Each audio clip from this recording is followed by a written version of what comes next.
Hey guys, welcome back to the channel. This is story about what if Naruto takes his 3 years of training with Jiraiya seriously. Part 1. Before I start, please do support for more amazing content and comments for part 2. Do consider to subscribe my channel and share my video to your friends and check out the description as well. Let's start the video. It had been 2 weeks since Naruto left Konoha with Jiraiya. They were traveling down a road in the land of fire and the next town was in sight. But then Jiraiya suddenly walked off the path and towards a nearby lake, and Naruto followed. Naruto was a bit on the short side for his age at 4 feet 8 inches. And easily angered by this fact, with spiky blonde hair and blue eyes. He was wearing an orange tracksuit with blue shoulders, a white swirl with a tassel on the left side and a red swirl on the back, the symbol of the destroyed Uzushiogakure. He also wore a blue forehead protector of Konoha and blue standard shinobi sandals. Jiraiya was a tall man of about 6 feet 3 inches with extremely long spiky white hair tied in a ponytail with 2 shoulder-length bangs and had 2 red lines that ran down from his eyes. He wore a green shirt kimono with matching pants over mesh armor and a red cloak with 2 yellow spots along with a black belt, handguards, traditional Geta sandals, a horned forehead protector with the kanji for oil, and kept a large scroll on his back. So, why are we going to this place, pervy sage, and when are you going to train me? All we've been doing is walking, Naruto asked as they continued to walk. Naruto had wondered when his real training was going to begin. He'd just been going over the basics, and he was anxious to learn some cool, new technique from the Sannin. Damn it, brat, how many times have I told you not to call me that? The Sannin asked, exasperated. Though it was hard to tell if he was annoyed at being called a pervert in public, or if the self-proclaimed super pervert was annoyed at being called a regular pervert. I call them as I see them, the blonde replied while crossing his arms. If you want me to stop calling you that, stop spending all your time peeking on women, said Naruto as he looked at the man. Kids these days will get started as soon as I'm done with my contact in this town. You need to learn to be patient. Your lack of it and hot-headedness could get you killed someday, Jiraiya said. Anyway, for today, I want you to practice water walking and holding leaves to your body with your chakra. Your chakra control's still not what it could be. You need to master your chakra in order to form the Rasengan perfectly. That's exactly what I'm talking about. You haven't taught me anything since we left, and I already know the Rasengan. Would you listen to your teacher? Although it's true you can use Rasengan, you have far from mastered it. You still need a shadow clone to control the rotation and shape, Jiraiya said while holding out his hand. Naruto watched as a Rasengan formed in his palm. A battle can go to hell in an instant, and your method takes more time you might not have. On top of that, you waste chakra in the shadow clones. While you have an overabundance of chakra, that doesn't mean you should waste it, Jiraiya explained with a frown. Naruto looked to the ground in thought before quickly turning his head. TCH, fine.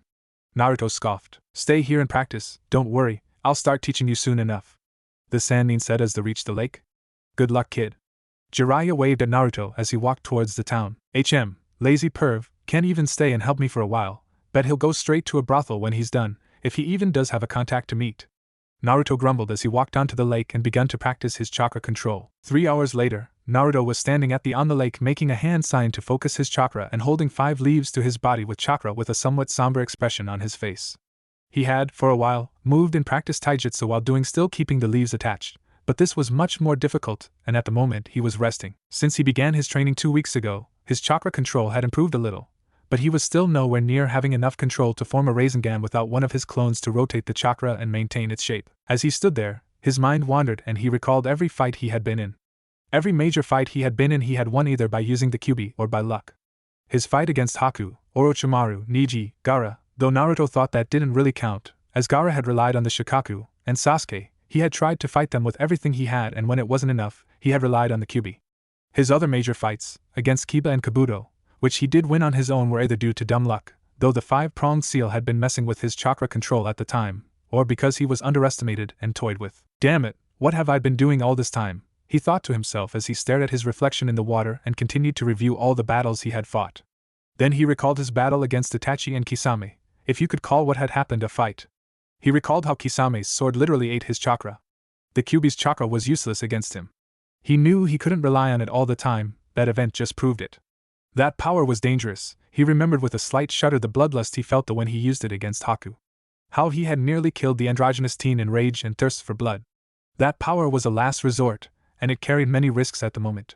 He thought of both his senseis and the 5 Hokage. 5 of them didn't even have bloodlines and they were still some of the most powerful shinobi Konoha had ever produced. Looking up with a new determination, he realized that if he truly wanted to accomplish his dream and become the greatest Hokage, he would need to be strong enough to fight opponents like the Akatsuki without relying on the Kyuubi. He stopped supporting the leaves and ran towards the town, sure that after all this time, Jiraiya had finished with his contact and was probably enjoying himself at a bar or something. He created a dozen shadow clones and sent them to look for the Toad Sage while he did the same. 10 minutes later he was hopping across the buildings of the town when he suddenly remembered seeing him in a bar, surrounded by women. Why am I not surprised? Hey, wait a minute, how did I know that? Naruto proceeded to run to the bar to see if what he saw was true and sure enough, found him at the bar, surrounded by girls. With a sigh, Naruto decided to ask him about this later and for now grab a snack and get back to training. He didn't notice Jiraiya saw him and smiled. He had noticed the shadow clone and suspected Naruto now knew about, or at least suspected, their memory transfer ability. He had wanted Naruto to realize it on his own. What are you looking at, sir? One of the women asked. Oh, nothing, now let's get back to having a good time. Ha ha. 2 hours later Jiraiya finally returned to the lake where Naruto had resumed training and found him fighting a shadow clone on the lake while holding several leaves to his body with chakra. Naruto just blocked a high kick from his clone with his forearms when they noticed Jiraiya's presence and stopped their fight, the clone dispelling as Naruto ran over. Finally! I was wondering when you would finally get out of that bar, pervy sage. Naruto said. Yeah, I noticed you saw me there. When you left I didn't think you had a problem with letting me have my fun. Jiraiya replied with a smirk. Of course there's a problem. You're supposed to be training me, but so far you've been spending all your time peeking more at bars and leaving me to work by myself. That's not true, I haven't spent all my time with the ladies. I just wanted to unwind a bit after I finished with my contacts. Oh yeah? Then what was so important that you needed to go off in the first place? Oh, nothing you need to worry about. Truth was Jiraiya had made a contact for any new information on Akatsuki and the other Jinchuriki, but he didn't think Naruto needed to know that, or at least not at the moment. Anyway, it's getting late. Let's call it a night, and I can start training you tomorrow. The Sannin said, gesturing towards the town. Alright, Naruto replied, not entirely trusting he wouldn't be blown off again. But first, I noticed something about my shadow clones. When I sent them to find you, I think I remembered what my clone saw when it found you and dispelled. Huh, so you did finally notice. Jiraiya grinned. I was wondering when you would. Wait, you knew about this the whole time? Did Kakashi-sensei know? Why didn't anyone tell me? Naruto asked surprised. I didn't tell you because I wanted you to find out on your own. Like I said when you were learning the Rasengan, you need to learn to depend on yourself. As for Kakashi, he probably didn't tell you because he was focused on Sasuke. Jiraiya said with a frown, becoming serious. Naruto looked at the ground dejectedly at the mention of Kakashi favoring Sasuke. Noticing this, Jiraiya decided to explain. Kakashi didn't favor Sasuke, he focused on him for 2 reasons. The first is a childhood friend he had who was an Uchiha, so he may have felt he owed the clan. Jiraiya explained and Naruto looked up at him, surprised to learn something about his sensei's past. It's his story to tell, so I won't speak of it any further. The second reason is that he could tell Sasuke was heading down a dark path and was trying to save him. But as you can tell, it didn't work. Jiraiya explained. Naruto for once seemed deep in thought. Talking about Sasuke reminded him of something. Hey, pervy sage. Naruto said quietly. Why did you tell me to forget Sasuke just before we left? I didn't want you to end up like me. Jiraiya said. Naruto looked at him curiously, not understanding, and noticed a look of sorrow on his face. Believe it or not, when we were kids, Orochimaru and I had a similar relationship as you and Sasuke. He explained, much to Naruto's shock. He was the genius of our generation, and I saw him as a rival and a friend. When he betrayed the village, I chased after him, but no matter how hard I tried to save him, I couldn't, and after a few years, I realized the friend I once had was no more. Even if their reasons are different, Sasuke craves power, just like Orochimaru. I didn't want you to waste your time chasing after him, only to fail and realize years down the line it was hopeless from the start. Some people just can't be helped. Jiraiya explained and Naruto took on a pensive expression. Anyway, let's head back. Tomorrow your training really begins, you'll need all the sleep you can get, alright? Hey, pervy sage, can the shadow clone jutsu help my training? Jiraiya placed his hand on his chin. Yeah, it could. With it, you could learn the different aspects of being a shinobi quickly, but there are risks. Risks? What risks? I'll explain tomorrow, now come on. Jiraiya said as he turned towards the town and gestured for Naruto to follow him. The next day, Naruto and Jiraiya returned to the clearing. Okay Naruto, listen up. When a shadow clone dispels, everything they experience and learn is transferred to the user. Because of this, the jutsu is ideal for spying. You could send a clone to infiltrate enemy lands and all they learn will be transferred to the user. But it can also be used for training. In addition to learning, experience gained is multiplied by the number of clones used. Got all that and how it's useful for training? Well, Naruto trails off. Jiraiya sighs. We're going to have to work on that. Okay, think of it this way. If a shadow clone were to learn a new jutsu, when it dispels, the knowledge will be transferred to you and you will learn the jutsu.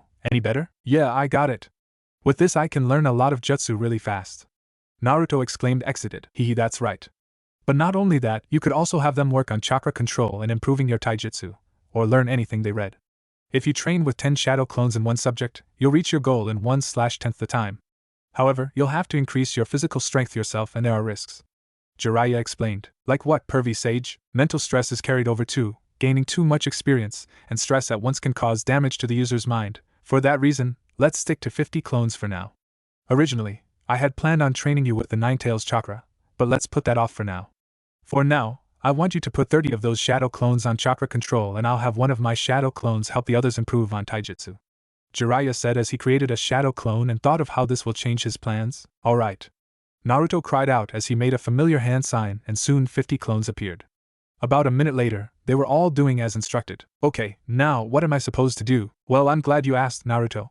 Jiraiya said with a grin that had Naruto slightly worried. Here, put these on your wrists and ankles. Jiraiya said, reaching into his cloak and pulling out 4 sets of ordinary-looking prayer beads and gave them to him. Huh. Okay. Naruto replied with a raised eyebrow before he put them on as instructed like this. Perfect. Sealing technique. 4 limbs weighted seal. Jiraiya cried out. Instantly the beads turned white. YH. Naruto looked at the beads before falling to the ground as the beads increased in weight exponentially. What the hell, pervy sage? What? I told you, didn't I? You have to increase your strength on your own. While the Sannin said as he gestured towards the clones as Naruto got up. Work on chakra control and taijutsu, you'll work on physical strength. You'll be using those beads to train like that kid. They'll change color as you train, and once they turn red, you're done. I'll supervise from over there, yeah, that's it. Jiraiya said, pointing at a tree before walking over to it as Naruto got started exercising, grumbling once more about lazy perverts as Jiraiya sat down. Good luck, brat, it's only going to get harder from here. It's been 4 months since Jiraiya had begun to train Naruto seriously. Since then he had improved greatly. Naruto's taijutsu, which was pretty decent for a genin, was now at an average Chunin's level. Naruto's chakra control had also greatly improved. He was almost at the level where he could use the Rasengan with one hand. He also learned how to dispel Genjutsu, and thanks to the 4 limbs weighted seal, Naruto was able to get a lot stronger and faster in just a short amount of time. Jiraiya decided to get chakra paper when they stopped off at a ninja village so he could find Naruto's affinity. In the meantime, Jiraiya taught him to manipulate earth and fire, his own elements. He had also bought Naruto some books on anatomy, herbs and poisons, chakra and theories, the villages, history and a dictionary, and had his shadow clones read and reread them until they understood and remembered them since the beginning of the 2nd month. It took a lot to convince Naruto to do this. In some cases he had to be forced actually, but it was paying off. Naruto was gradually getting smarter, something Jiraiya was glad for. Hopefully, he wouldn't have to dumb things down for his pupil anymore. Right now, the sun was about to set, and they were near the end of the day's training. Naruto's shadow clones were divided into groups of 10, training chakra control and taijutsu katas, reading the books or learning earth or fire jutsu, and he had been training this way since the 2nd month. Though he wanted to master fire jutsu as well as his own element one day, he didn't intend to learn more than a few earth jutsu, but those he had chosen to learn were extremely useful, namely, 3 jutsu for traveling underground. Naruto had begun truly appreciate his healing abilities, because for the past few weeks Jiraiya had begun to train Naruto to plan on the fly and improve his reaction times and judgment by sparring with him, which more often than not led to Naruto being beaten into the ground. The two were currently exchanging blows. Naruto managed to catch Jiraiya's arm with his elbow, throwing the Toad Sage's punch off course and leaving him wide open, or so he thought. The blonde went for a punch to the stomach, only to receive a knee to his own stomach which knocked the breath out of him, followed by a kick to the chest that sent Naruto to the ground. Alright Naruto, that's enough for now. Jiraiya said as Naruto began to get up. Man, you're brutal, pervy sage. Naruto said as he got up. What's wrong? You're the one who wanted me to train you seriously. Besides, it's paying off, isn't it? Jiraiya said with a grin as Naruto glared at him.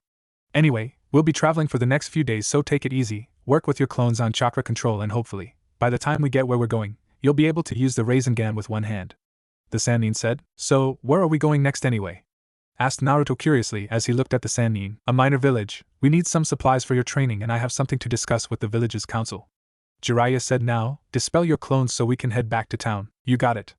Naruto said as he made a hand sign. The 50 clones dispelled and Naruto reeled for a moment, as all they had learned was transferred back to him.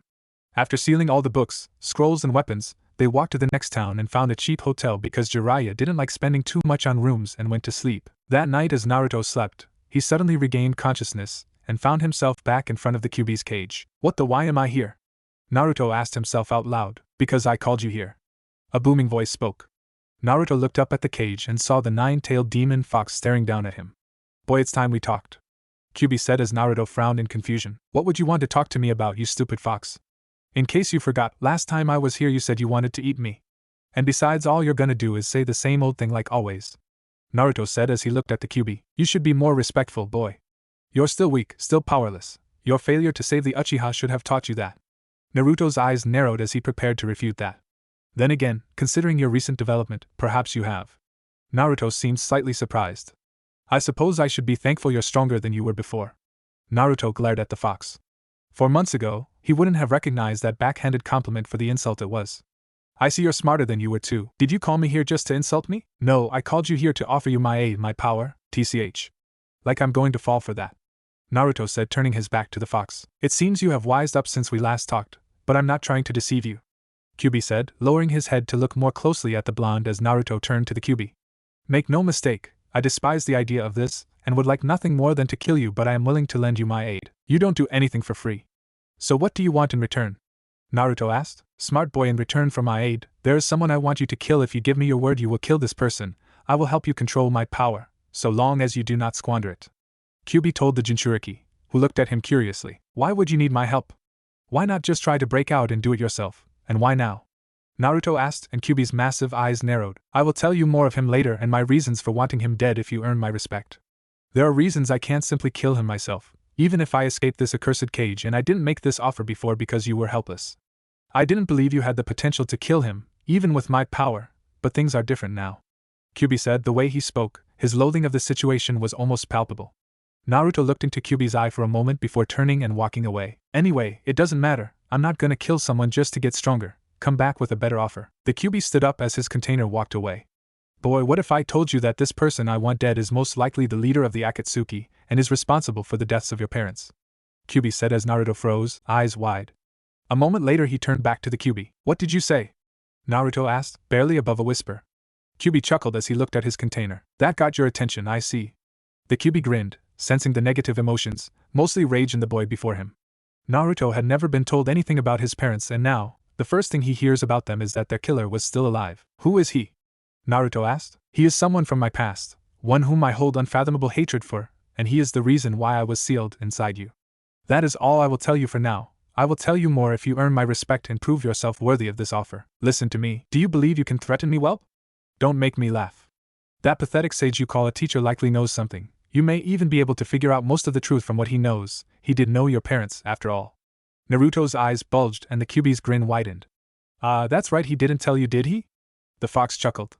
You will get no more on that subject from me now. So boy, do you accept my deal or not? Naruto looked deep in thought, various emotions visible on his face. Before glaring at the Kyuubi, fine, but I'll be watching you, fox. Don't think I'll just let you do as you wish. You would be a fool to trust me completely, boy. Now leave. Come back when you're ready to begin training with my power. Kyuubi replied, and Naruto closed his eyes before fading from his mindscape. Kyuubi rested his head on his arms, proceeded to return to his slumber. The Kyuubi truly hated the idea of helping Naruto, but he had little choice. He had no defense against the Sharingan's ability to control him. Freedom would mean nothing so long as Madara was alive. Besides, even if the boy somehow managed to gain full control of his power, although he didn't like it, the Kyuubi could be patient. No human lived forever, but the Kyuubi, he had all of eternity. He would be free one day, and if this paid off, in the best case when that day came, the cursed clan Uchiha would no longer be an issue. That morning, Naruto woke up and immediately a scowl appeared on his face. Was Kyuubi telling the truth? Why wouldn't he tell me? Does Grandma Tsunade know? Or Kakashi-sensei? And if they do, why didn't they tell me who they were? Naruto asked himself before getting up, determined to get answers. He found Jiraiya sitting down in the cafeteria of the hotel, a room with long wooden tables and benches. No one was in the room with them. Hey kid, what's with that look? Wake up on the wrong side of the bed or what?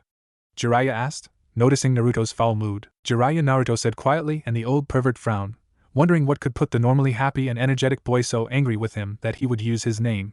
Last night, I had a talk with the Kyuubi. What? Jiraiya exclaimed. Listen, Naruto said. He wanted to make a deal with me, to help me use his power. And you trust him? Jiraiya asked, shocked the boy would make such a stupid mistake as trust the fox. Of course not. But that's not important right now. Naruto yelled. What the hell do you mean, brat? Of course it's important.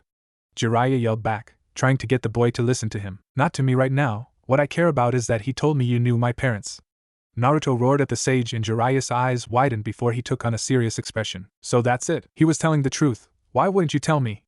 And who else knew? Calm down, Naruto, Jiraiya said firmly, and with a glare that said Naruto better listen. Naruto's eyes narrowed and he sat down. You weren't told because it was feared it would go to your head or that you would tell someone. As a Jinchuriki, you would get enough attention from enemies as it was without knowledge of your parents adding to it. I had planned to tell you as soon as you mastered your father's jutsu. Jiraiya explained. My father's jutsu? Naruto asked, calming now that he was getting answers. Yes, the Rasengan. What, but you told me that means? That's right, your mother was Kushina Uzumaki and she was from the destroyed Yuzushigakure, and your father was Minato Namikaze, the fourth Hokage. Jiraiya explained to a stunned Naruto, as he finally heard his parents' names. The fourth was my, Naruto said in disbelief, countless emotions running through him and tears began to form in his eyes. He had always wondered who his parents were, always feared that they abandoned him for containing the Kyuubi, and now he finds out it was his own father who sealed it into him. Why? Why would he seal the fucking nine-tailed fox into his own son? Did he have any idea what I would go through? Did he even care? Naruto shouted as the tears streamed down his face. Naruto! Jiraiya slammed his fist on the table, and raged at Naruto's words. Don't let me ever hear you say something like that again, Jiraiya said with a scowl. I had never seen Minato happier than the day he found out he was going to be a father.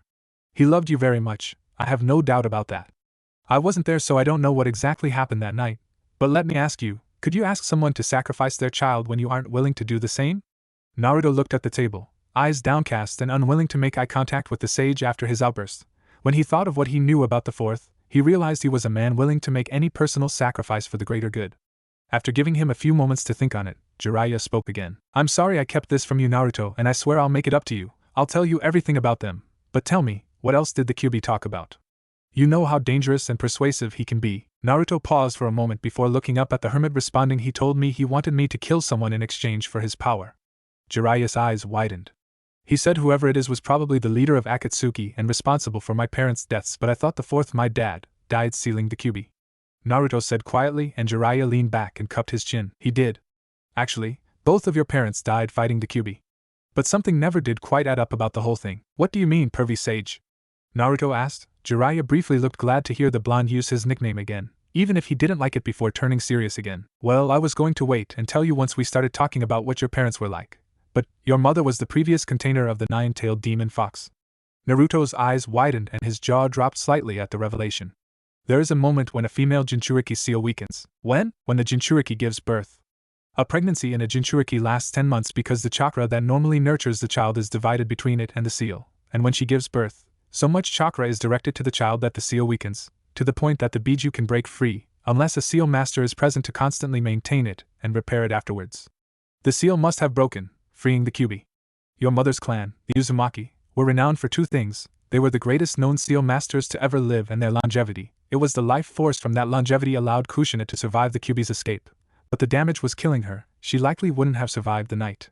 She used the last of her strength to hold down the Kyuubi while your father sealed it. But Dad was supposed to be one of the greatest seal masters of all time. How could he have let that happen? Naruto said with a slight scowl, beginning to work out the truth from all information they had gathered. Exactly, and that is what doesn't add up. I know your father was there when you were born, and he would never have let that happen. So then, this guy the Kyuubi wants me to kill, Naruto said, growling slightly, almost angry enough to channel the Kyuubi's chakra as he began to work out what situation. Jiraiya looked up with a slight glare at the prospect, himself having come to the same conclusion as his apprentice. That's right, Naruto. Whoever this guy is, he must have attacked your parents when you were born. Using you and Kushina's weakened state to his advantage, he separated Minato from Kushina and broke the seal, freeing the Kyuubi to attack Konoha. Jiraiya said before adopting a thoughtful expression. But all this doesn't explain why the Kyuubi couldn't just kill this guy himself, or why he hates him so much. You have any ideas, pervy sage? Just one. Did the Kyuubi say anything else about him? Just that it's someone from his past who he hates more than anything else. Jiraiya hums and thought. Well, there is only one person I can think of who could get through all the precautions and defenses that would have been used that night, and been able to do such a thing. Who? The person I'm thinking of should have been dead since the days of the first Hokage. I'll look into this, but I doubt I'll be able to find anything. But I will say this, if it's him and he is the one behind the Akatsuki, then they are far more dangerous than we could have imagined. Jiraiya said grimly. Anyway, the Kyuubi will eventually tell you anyway, right? Naruto nodded. They sat in silence for a moment thinking of everything they learned. Jiraiya lamented over not being there for his student when he needed him. He likely wouldn't have been a match the attacker if it was who he thought it was, but with him and Minato together, that night may have turned out differently. Pervy sage, Naruto said quietly. HM? Jiraiya snapped out of his depression and he looked to his apprentice. Could you tell me what they were like? Jiraiya smiled. Sure, kid. They spent the rest of the morning and a lot of the first day of their journey, talking about Minato and Kushina. It had been a week since Naruto had talked to the Kyuubi. He and Jiraiya were slowly traveling north using clones to train Naruto along the way. Naruto had come to respect, love and idolize his parents, even more in the fourth's case, and in spite of sealing the Kyuubi into him, after hearing everything Jiraiya had to say about them, he had also expressed a wish to follow in the footsteps of his parents and his mother's clan as a seal master. Also, knowing that there was someone powerful enough to use the Kyuubi and fight evenly with his father who was after him, and how complicated and difficult sealing jutsu were, he had begun training more intensely and with more focus, even in areas he didn't like such as his reading, though he still didn't do more of that than Jiraiya told him he had to. Although aside from his newfound attentiveness, his personality had largely remained unchanged. He had doubled the amount of clones, and quickly decided not to dispel them all at once, and asked Jiraiya to increase the weights. Today, they were finally reaching their destination. They were walking through a forest, and they see the light of a clearing. "Okay kid, feast those eyes of yours on the sight before you because we have arrived," Jiraiya said while striking a dramatic pose and pointing to the clearing. "Geez, pervy sage, you still act like wo." Naruto trailed off as he stepped into the clearing and saw an enormous waterfall. "Yeah, amazing sight, isn't it? Yeah, the view from here is better than last time." "Wait, last time? When were you here?" Jiraiya asked, a bit surprised to hear that Naruto had actually been here before. "It was with Kakashi-sensei, Sakura and Sasuke," said Naruto as he looked down a bit. "We came to do a cleanup job, but that changed when one of their jonin tried to use the hero's water to take over the village. But me and Sasuke stopped him." "I see, stop right there," a female voice called out. Master and apprentice look up as a half-dozen shinobi, all wearing black clothing and gray flak jackets, land in front of them. "Please state your business with our village." But before Jiraiya could give a reply, one of the Taki ninja recognized Naruto, and then put his hand on the woman's shoulder and whispered in her ear. After a few seconds, the woman put her weapon down and looked at the two. "I'm sorry for that. But security has to be tight. We don't want any unwanted visitors. It's a pleasure to see you again, Naruto. And you as well, Lord Jiraiya. Please follow me." The women, as she waved her hand, and the other members of the patrol were dismissed and returned to their posts, and the Taki Kunoichi turned around and walked to the waterfall with Naruto and Jiraiya right behind her. After a few minutes, Naruto decided to make idle conversation. "So how's the village been since Suin was defeated?" asked Naruto. "The village has been fine, thanks to you and your team, Naruto. A lot of the village thinks of you as a hero for what you did," said the woman. "Is that why you didn't blindfold me?" he asked. "Yes, from what I heard you are a very trustworthy person. So there was no need for the blindfold," replied the woman as they passed a series of pools. "This way," she said, diving into the pool, and the duo followed soon after. After several minutes, the three emerged in the village, a beautiful village built around a lake, the lake having an island with a gargantuan tree, the leaves of said tree covering the entire village from above, rays of sunlight visibly shining through the leaves. "Wow, it's more amazing than the last time," Naruto said, taking in the sight of the village as they reached the shore. "Thank you," the Kunoichi replied as they climbed out of the water. "This is where I take my leave. I hope you enjoy your stay, Naruto. If you need anything, please don't hesitate to ask," the Kunoichi replied as she looked at him. Jiraiya's jaw slightly dropped in shock seeing how well respected his pupil was, but he quickly snapped out of it. "Okay, now, I have a meeting with a Taki council member and have to get some supplies. In the meantime, take a break and enjoy yourself, okay? Once I get back, we'll train here for a while, then we'll move on.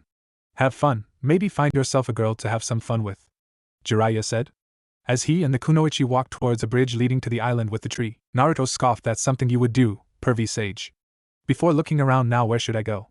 Before stomach rumbled and he put a hand to it. I know, I'll find a ramen shop." With that, he raced off in search of the nearest shop selling his favorite meal. Jiraiya walked with his escort across the bridge to a 4-story building at the base of the tree that was far more elaborate than any other building in the village, the home of the village leader and meeting place of the council. They entered the building and walked to the second floor and to a room. "We've arrived, Lord Shibuki will see you now," said the Kunoichi as she took her leave. Jiraiya walked into the room and met Shibuki, the leader of Takigakure. A young man with black eyes and long, dark brown hair going just behind his neck. He wore gray pants and a green shirt. "Ah, you're here. It's a pleasure to meet you, Master Jiraiya," the village leader said. "Nice to meet you too, Shibuki. It's nice to see someone so young take his position seriously." Jiraiya smirked and Shibuki chuckled and rubbed the back of his head at the compliment. "Well, I have to live up to my father's legacy," said Shibuki. His father had been a hero who gave his life for the village, drinking the hero's water to gain the strength necessary to protect the village, knowing the cost. "Anyway, let's get down to business. What is it you wish to tell me?" "Well, according to my spy network, Taki is the only minor village with a Jinchuriki," Jiraiya said, and Shibuki stiffened before narrowing his eyes. "Yes, what of it? Tell me, what do you know about an organization called Akatsuki?" After 10 minutes of searching, Naruto had gotten tired of trying to find the ramen stand and soon asked for directions. After only a few minutes, he had found a ramen stand and was currently on his fifth bullet. I have to say, this is a really nice place, the village I mean. I can see why you keep it hidden, Naruto said to the shop owner, a man in his early 30s. Thanks, kid. Most write us off because we're just a minor village and get out and stay out. I've told you before, you're driving the customers away. They suddenly heard someone yell from a nearby restaurant. Naruto and the shop owner snapped up at the disturbance to see a girl wearing white with green hair run by the shop and out of sight. What was that all about? Naruto asked as he turned to the shop owner. When he did, he noticed a look he knew all too well. It was the same look everyone in his village had given to him throughout his childhood. A look of hatred, directed at the girl who had just ran by. His gaze lingered where she had been before he turned back to Naruto. Oh, nothing. That girl's a kunoichi, but she's trouble. She was probably trying to steal something, he said, not willing to reveal one of the village's secrets to an outsider. Naruto could tell the man was lying. He didn't know why she was treated this way, but she had apparently lived through the same hell he had. Worse, possibly, the old man, the third Hokage, had protected him throughout his childhood. Considering what he just saw, she likely didn't have such protection from whatever caused her problems. It didn't take him a moment to make a decision. Hey, old man, can I get 2 orders to go? The young kunoichi ran through across the village, eventually finding herself at the giant tree at its core. The green-haired genin had just been trying to get a decent meal from one of the stores that had, until now, allowed her to buy from it. But apparently, people didn't want to buy from a shop that let the demon buy things. Of course they would choose their business over helping her. There were few in the village that didn't see her as the nanabai, and those who didn't were in no position to help her. The 14-year-old girl's life had been hell, and what little kindness she had been shown was disappearing over the years. She was starting to become cynical about the world in general. Hey! A voice she didn't recognize called out. She turned to see a yellow-haired boy with whisker marks standing on the side of the tree with his chakra. Naruto looked down at the kunoichi as he finally got a good look at the girl.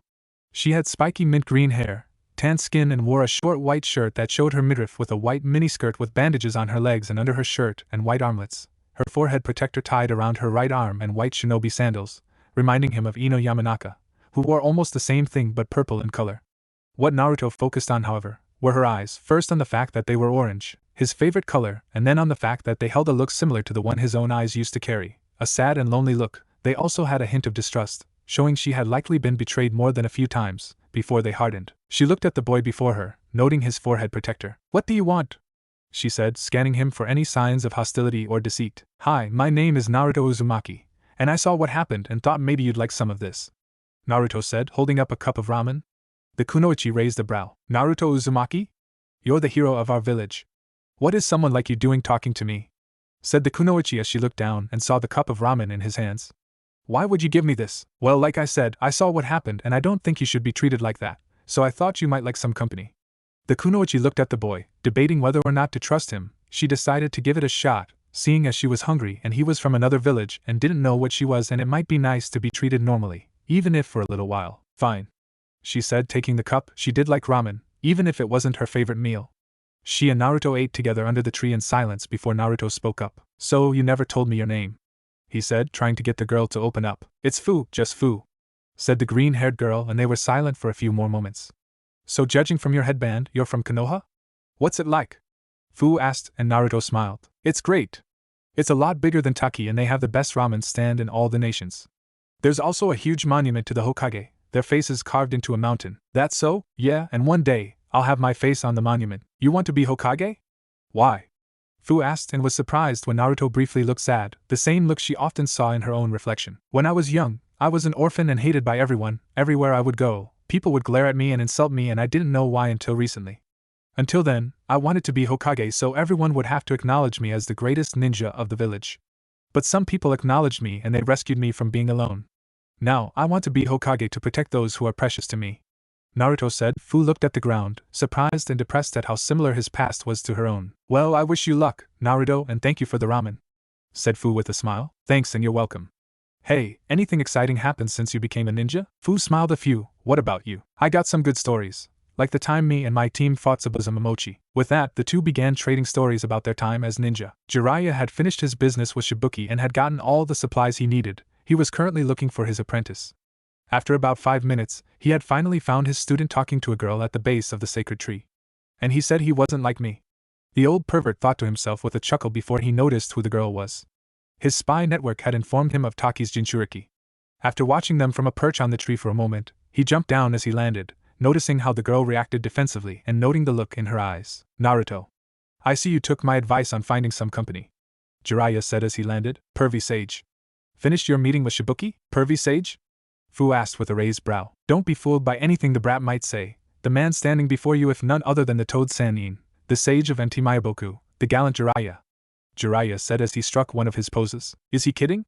Fu asked skeptically. I've seen him fight. He's as strong as he says he is, but he's just a pervert otherwise. How many times do I have to tell you, brat? I'm not some pervert, I'm a super pervert, Jiraiya said proudly. Naruto and Fu just stare at him in disbelief. Is he really Jiraiya of the Sannin? Fu asked, not believing that such a renowned ninja would act like this. Yeah, just ignore him when he gets like this, Naruto said, and Jiraiya sulked for a moment before becoming serious. Ahem, anyway, I finished my business and got the chakra paper we needed, so we can start training. Okay. Hey, pervy sage, can Fu join us? Naruto asked, much to Fu's shock. Huh. Sure, kid, if she wants to I don't see why not, Jiraiya replied. Well, how about it? Naruto asked. Sure, I would be happy to train under Jiraiya of the Sannin and my team won't care, Fu replied. Okay, good thing they sell these cards in groups, Jiraiya said as he pulled out the small sheets of paper. Have you used these before? Jiraiya asked Fu, receiving a shake of her head in response. Okay, listen up, this paper reacts to your chakra. If you have a lightning nature affinity, then the paper will crumble, wind and it'll split in half, fire and it will burn, water it will get wet, and earth and it will turn to dust, Jiraiya said before he handed Naruto and Fu each a card. They channeled their chakra into the cards and Naruto's split in half. Fu's, on the other hand, crumbled before getting wet. Naruto, you have the wind affinity, whereas you, Fu, seem to have been born with both water and lightning. Now, we can begin training you in nature transformation. Great, can we get started, Ero-sensei? Fu said with a smirk. Damn it, brat, look what you did, Jiraiya wailed, and Naruto and Fu shared a laugh while Jiraiya grumbled how brats today showed not respect for their elders.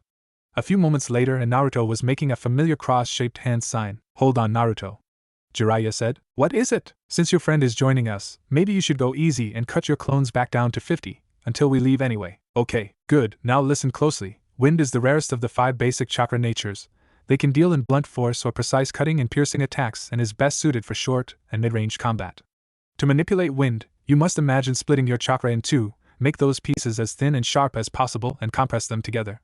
While manipulating your chakra like this, use your chakra to split a leaf into 2 halves. Piece of cake, shadow clone jutsu, Naruto shouted as he created 50 shadow clones. Wow, you must have some large reserves to create this many just for training. Wait, what are they doing? Fu said. She was sure she could do something similar, since Jinchuriki all have large reserves, but was surprised when 5 of the clones get books from scrolls and began reading while the rest gathered leaves from the tree. Shadow clones have a special ability. They transfer all the experience they gain to the user when they dispel. So with 1 shadow clone you train twice as fast. With 50, Naruto trailed off. Wow, that's incredible. You'll be able to learn new jutsu in no time like this, Fu said in awe, imagining how quickly one could learn with such an ability. Yeah, pretty amazing, huh? I wish I had known about this earlier. There are some drawbacks though, Naruto said. Like what? Fu asked. Well, most couldn't do this. Takes too much chakra to create this many clones, let alone use them for long enough to actually learn anything. Plus, you get their stress too, and learning too much at once can give you a headache. I'd imagine so. Okay, you two. I'd like you two to spar while your clones get the basics of wind manipulation, Jiraiya said. I'm up for it. What about you, Naruto? I'd like to see what the future Hokage can do, Fu said. Sure, a spar sounds like fun, Naruto replied. Alright, no clones, okay you two? Okay, ready, Fu? Naruto said as they got in position in the field and Jiraiya sat on one of the roots of the tree. Yeah. Let's go, Fu said before held her and forward. Hidden waterfall style, water slicing blade, Fu said, and suddenly, a blade of water formed in her hand and she rushed forward. Naruto drew a kunai and blocked a downward slash, kicking off an exchange of blows before Naruto suddenly jumped high, doing a backflip in midair before he threw his kunai and ran through hand signs. Fu dodged the kunai and looked up just in time for Naruto to finish his hand signs. Fire style, Phoenix Flower Jutsu, Naruto yelled before breathing out several small fireballs. Fu dodged 3 before rushing forward and cutting through a 4th with her water blade. She was halfway to the boulder on which Naruto was going to land when he touched down, and said boulder broke apart into a cloud of dust which revealed a hole in the ground when it cleared. He's underground, he could appear anywhere, Fu thought before she closed her eyes to concentrate. Much to Jiraiya's surprise, insects began to crawl out from her back and cover the ground. Naruto popped out of the ground behind her, and was covered with them. With the insects having shocked him and sent his attack off course, Fu punched him in the stomach, only for him to be replaced with a log. She heard a splash and found Naruto had jumped into the lake to escape the chakra-draining bugs. Damn, I need to train more with that jutsu, I should have sensed that, Naruto thought as he swam to the surface. Fu meanwhile was waiting for him to resurface while her insects returned and they informed her of something shocking. They had sensed traces of Biju chakra in his chakra network. He's a Jinchuriki, he really is just like me, she thought, eyes wide open and mouth ageti. A look Jiraiya didn't miss. Familiar with the Aburaim clan's abilities, which seemed similar to hers, he had a good guess what she just found out. Naruto finally jumped out of the water and made hand signs. Fire style, flame bullet. Naruto spit out a large ball of fire which snaps Fu out of her shock and she prepared a counter. Water style, violent water wave. A large amount of water gushes from Fu's mouth, washing away the fireball. When the jutsu ends and the water clears, Naruto is nowhere in sight. Suddenly, hands reach out of the ground and grab her ankles, pulling her down and burying her up to her neck. Just afterwards, Naruto jumps out of the ground in front of her. Looks like I win, Fu. Naruto said with a smirk. Yeah, now help me out. Fu replied. That was pretty good, you two. Jiraiya said, walking forward as Naruto got Fu out of the ground. I'd say you two could take the average Chunin without much problems. Now, Naruto, join your clones on learning wind manipulation. Fu, since you've obviously got water down already, I'll help you start on lightning. Jiraiya said. Okay, what do I need to do? Fu asked. The lightning element is used to electrocute, paralyze and pierce its opponents, as well as increase the user's speed, though that's rare. It uses more chakra than the other elements, but it pays off with the amount of damage it can cause. It is produced by increasing the high-frequency vibrations of your chakra. Got all that? Yes, Ero-sensei. Fu said, smirking when she saw him twitch at the name. For the rest of the day, Fu trained with Naruto and Jiraiya. She had opened up to the two a little more by the end of the day. The next day, Jiraiya told Naruto to take the day off, and told Naruto to enjoy himself with his new friend, hoping he could get some research material out of his apprentice. As he walked through the village, Naruto was surprised to find that while he wasn't shunned, Taki wasn't as hospitable as it had been the day before. He didn't know it yet, but word had gotten around about him associating with Fu. Naruto walked around the sacred tree, Fu having agreed to meet him there before they got back to training. Hey Fu! How are you? You alright? Naruto said as he approached Fu and saw her looking out at the lake with a melancholy expression on her face. Sorry, Naruto, Fu said quietly. Sorry? For what? The reason you're being treated differently, it's because of me. Because you've been talking to me. Huh. That's why they're giving me the cold shoulder all of a sudden. Don't worry about it, I don't care what they think. You must be used to it, right? Huh, you're a Jinchuriki, aren't you? Naruto stiffened. So, I was right, Fu said sadly. How? My insects sensed a Biju's chakra in you when we sparred yesterday. I'm glad I met another Jinchuriki. Fu said and Naruto's eyes snapped up to her face. You're one too? Naruto asked and Fu nods. My mom was the last Jinchuriki of the Kyuubi, the nine-tailed demon fox, Naruto said, surprising Fu. You know a Jinchuriki seal weakens when they give birth? When I was born, someone attacked and used that to break the seal, so the Kyuubi would destroy the village. My father sealed it into me to stop it. 12 years ago, the previous host of the Nanabai, the seven-tailed rhinoceros beetle, lost control and went berserk while trying to master her power. She killed many of our shinobi and citizens before some of our ninjas sacrificed themselves to subdue her by using the hero's water. But by then it was too late, the seal broke and it was sealed into me. And they blame you for the lives it took, don't they? They glare at you and whisper behind your back. They act like you're a monster, even though you haven't done anything. You feel like you're completely alone. Naruto said, having faced the same treatment in Konoha. We're all treated the same, aren't we? Fu asked with a sad smile, able to tell Naruto was speaking from experience. Is there anyone who accepts you? No, Naruto. I'm not as lucky as you. There isn't anyone here who thinks of me as a person. If there is, they don't do anything to help. There are some who tolerate me, but that's it. I would leave this place if I could, but they would just drag me back. You don't have any friends? No one? Fu shakes her head. Well, you can count on me, Fu. I'll be here for you. I'll help you whenever I can and I never go back on my word. Naruto said with a toothy grin. Fu looks up at him and smiles warmly, a tear in her eye as she finally had someone who knew what she'd been through. Thank you, Fu said. Later that day the village council was meeting. Shibuki had just revealed everything he had learned from Jiraiya the previous day to the council members. They had been shocked that there was an organization hunting the Biju, especially when they heard the names of the two known members and one former member. Who in the ninja world hadn't heard of Itachi Uchiha and Orochimaru?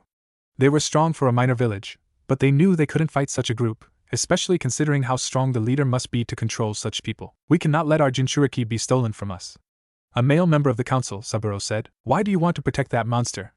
I say we just let them take her. The Nanabai has been nothing but trouble. Most of the village would be glad to be rid of her. A woman named Akane said. Shibuki was about to speak out against her when someone else beat him to it. Are you insane? We can't let them take the Nanabai, said a man named Shin. I'm surprised you would protect the demon after losing a son to it, Akane replied.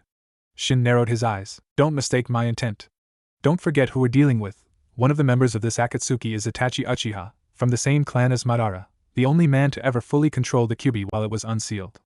Think of how powerful their leader must be to control people like him, Kisame Hoshigaki and Orochimaru. While the chance is slim, they may have some method of controlling the Biju. If that's the case and monsters like that get one of the stronger Biju, let alone all 9, it would be nothing short of a complete disaster, said Shin with conviction. The others, some hesitantly, nodded. We would lose too many shinobi defending her. But what if we gave her to another village, like Konoha for instance? Suggested a woman, Kyo. This suggestion was met with a lot of resistance. What? Akane, you said yourself no one in the village would miss her, we would be rid of the demon, then Nanabai would be protected from the Akatsuki and we would get something in exchange for it and strengthen our alliance with Konoha. Besides, what good has the Nanabai done for us? None of its Jinchuriki have gotten far in controlling it, and both eventually lost control. The last one lost control within the village. Kyo said, and the others debated internally. She did have a good point, but they still didn't want to give away such a resource or strengthening another village, even an ally. But from the looks of things they would lose it anyway. At least this way they could get something out of it. Let's adjourn for today. Think about the situation tonight, and we will decide tomorrow, Shibuki said. Personally, he hoped to go with Kyo's idea. Not just to protect Taki, but also so Fu would have a chance to be happy. He was one of the few who felt sorry for her, but his duties kept him from being there for her. He hoped that if she left, she could find happiness somewhere. It was early morning in Konohagakure. It was going on 5 months since Naruto and Jiraiya left, and it was largely business as usual for the people of the Hidden Leaf. Tsunade had grown used to her new position as Hokage, which meant she wasn't found sleeping on her desk beside stacks of papers anymore. Of course, doing all that work didn't mean she didn't occasionally find time for distractions. Just as she was about to get out a bottle of sake she had managed to conceal from Shizen, there was a knock on the door. Tsunade sighed to herself, her hand retreating from her hidden sake. She sometimes had to question why she took the job. That blonde brat had gotten to her, and while she had to admit it felt good to be back and she was happy to help the village, she didn't have to be Hokage to do that. Speaking of him, it was kind of dull without him around, less of a headache but still. In the short time she had known him he had become almost like a grandson to her, but between her paperwork, training Sakura and recently Ino as well it was not like she was bored. Come in. The door opened and a black-haired woman from Konoha's aviary came in holding a scroll. Lady Tsunade, we just received a message from Takigakure. From Taki? Tsunade asked, wondering what they could want. They're requesting a few amendments to the alliance between our villages, trades and well, look for yourself. The woman said. Tsunade took the scroll and read it. After a few moments, her eyes widened and seconds later she sighed. She would have to call a meeting of the council to discuss this. An hour later, Tsunade sat in the conference room at the end of a long, plain table with the village's clan heads and the advisory council members. Let's begin. Tsunade said seriously, a slight frown on her face knowing they were trading a person, likely without said person's knowledge, but aware that Taki didn't have the resources to protect their Jinchuriki from the Akatsuki. Earlier today, we received a messenger bird from Taki. From Taki? What do they want? Hamura asked with a furrowed brow. Does it have something to do with Uzumaki? They had all been surprised when they had heard of the boy's status as a hero in the village. No, although Jiraiya and Naruto arrived in Taki 2 days ago, this has nothing to do with either of them. They made requests of us. They wish for funds, aid and for us to funnel missions to them, among other things. I assume they've offered us something in return and are not merely wasting our time. Koharu asked. In return, they're offering us the Nanabai Jinchuriki. Tsunade said and looks of slight surprise crossed the faces of everyone else in the room. Troublesome. Shikaka said, his strategic mind, along with Danzo's having already figured out Taki's intentions. They don't want to defend their Jinchuriki from the Akatsuki, so they think that by giving us their Jinchuriki, not only do they protect themselves but they can request something in return while pushing the problem onto us. While I do not like the idea of being used so obviously, Konoha would gain another powerful weapon. Who is the current Nanabai Jinchuriki? Danzo said, a 14-year-old genin girl named Fu. We can have her leave with Jiraiya. She will benefit from his training and Akatsuki wouldn't attack any sooner than they would have before. Tsunade said, should we really accept? We would make ourselves a bigger target for the Akatsuki, having 2 Jinchuriki. Choza said, we do not know if they can control the Biju or use them in some way aside from creating new Jinchuriki or not. Hayashi said calmly. If they can, every Biju they gain increases their threat to us and all villages. That aside, we would gain the power of another Biju. Currently, both Iwa and Kumo, both of whom we have poor relations with, each have 2 Jinchuriki. In addition, one of Kumo's Jinchuriki has achieved total control of his Biju, the Hachibi, as discovered by our 4th Hokage during the last war. Danzo said calmly.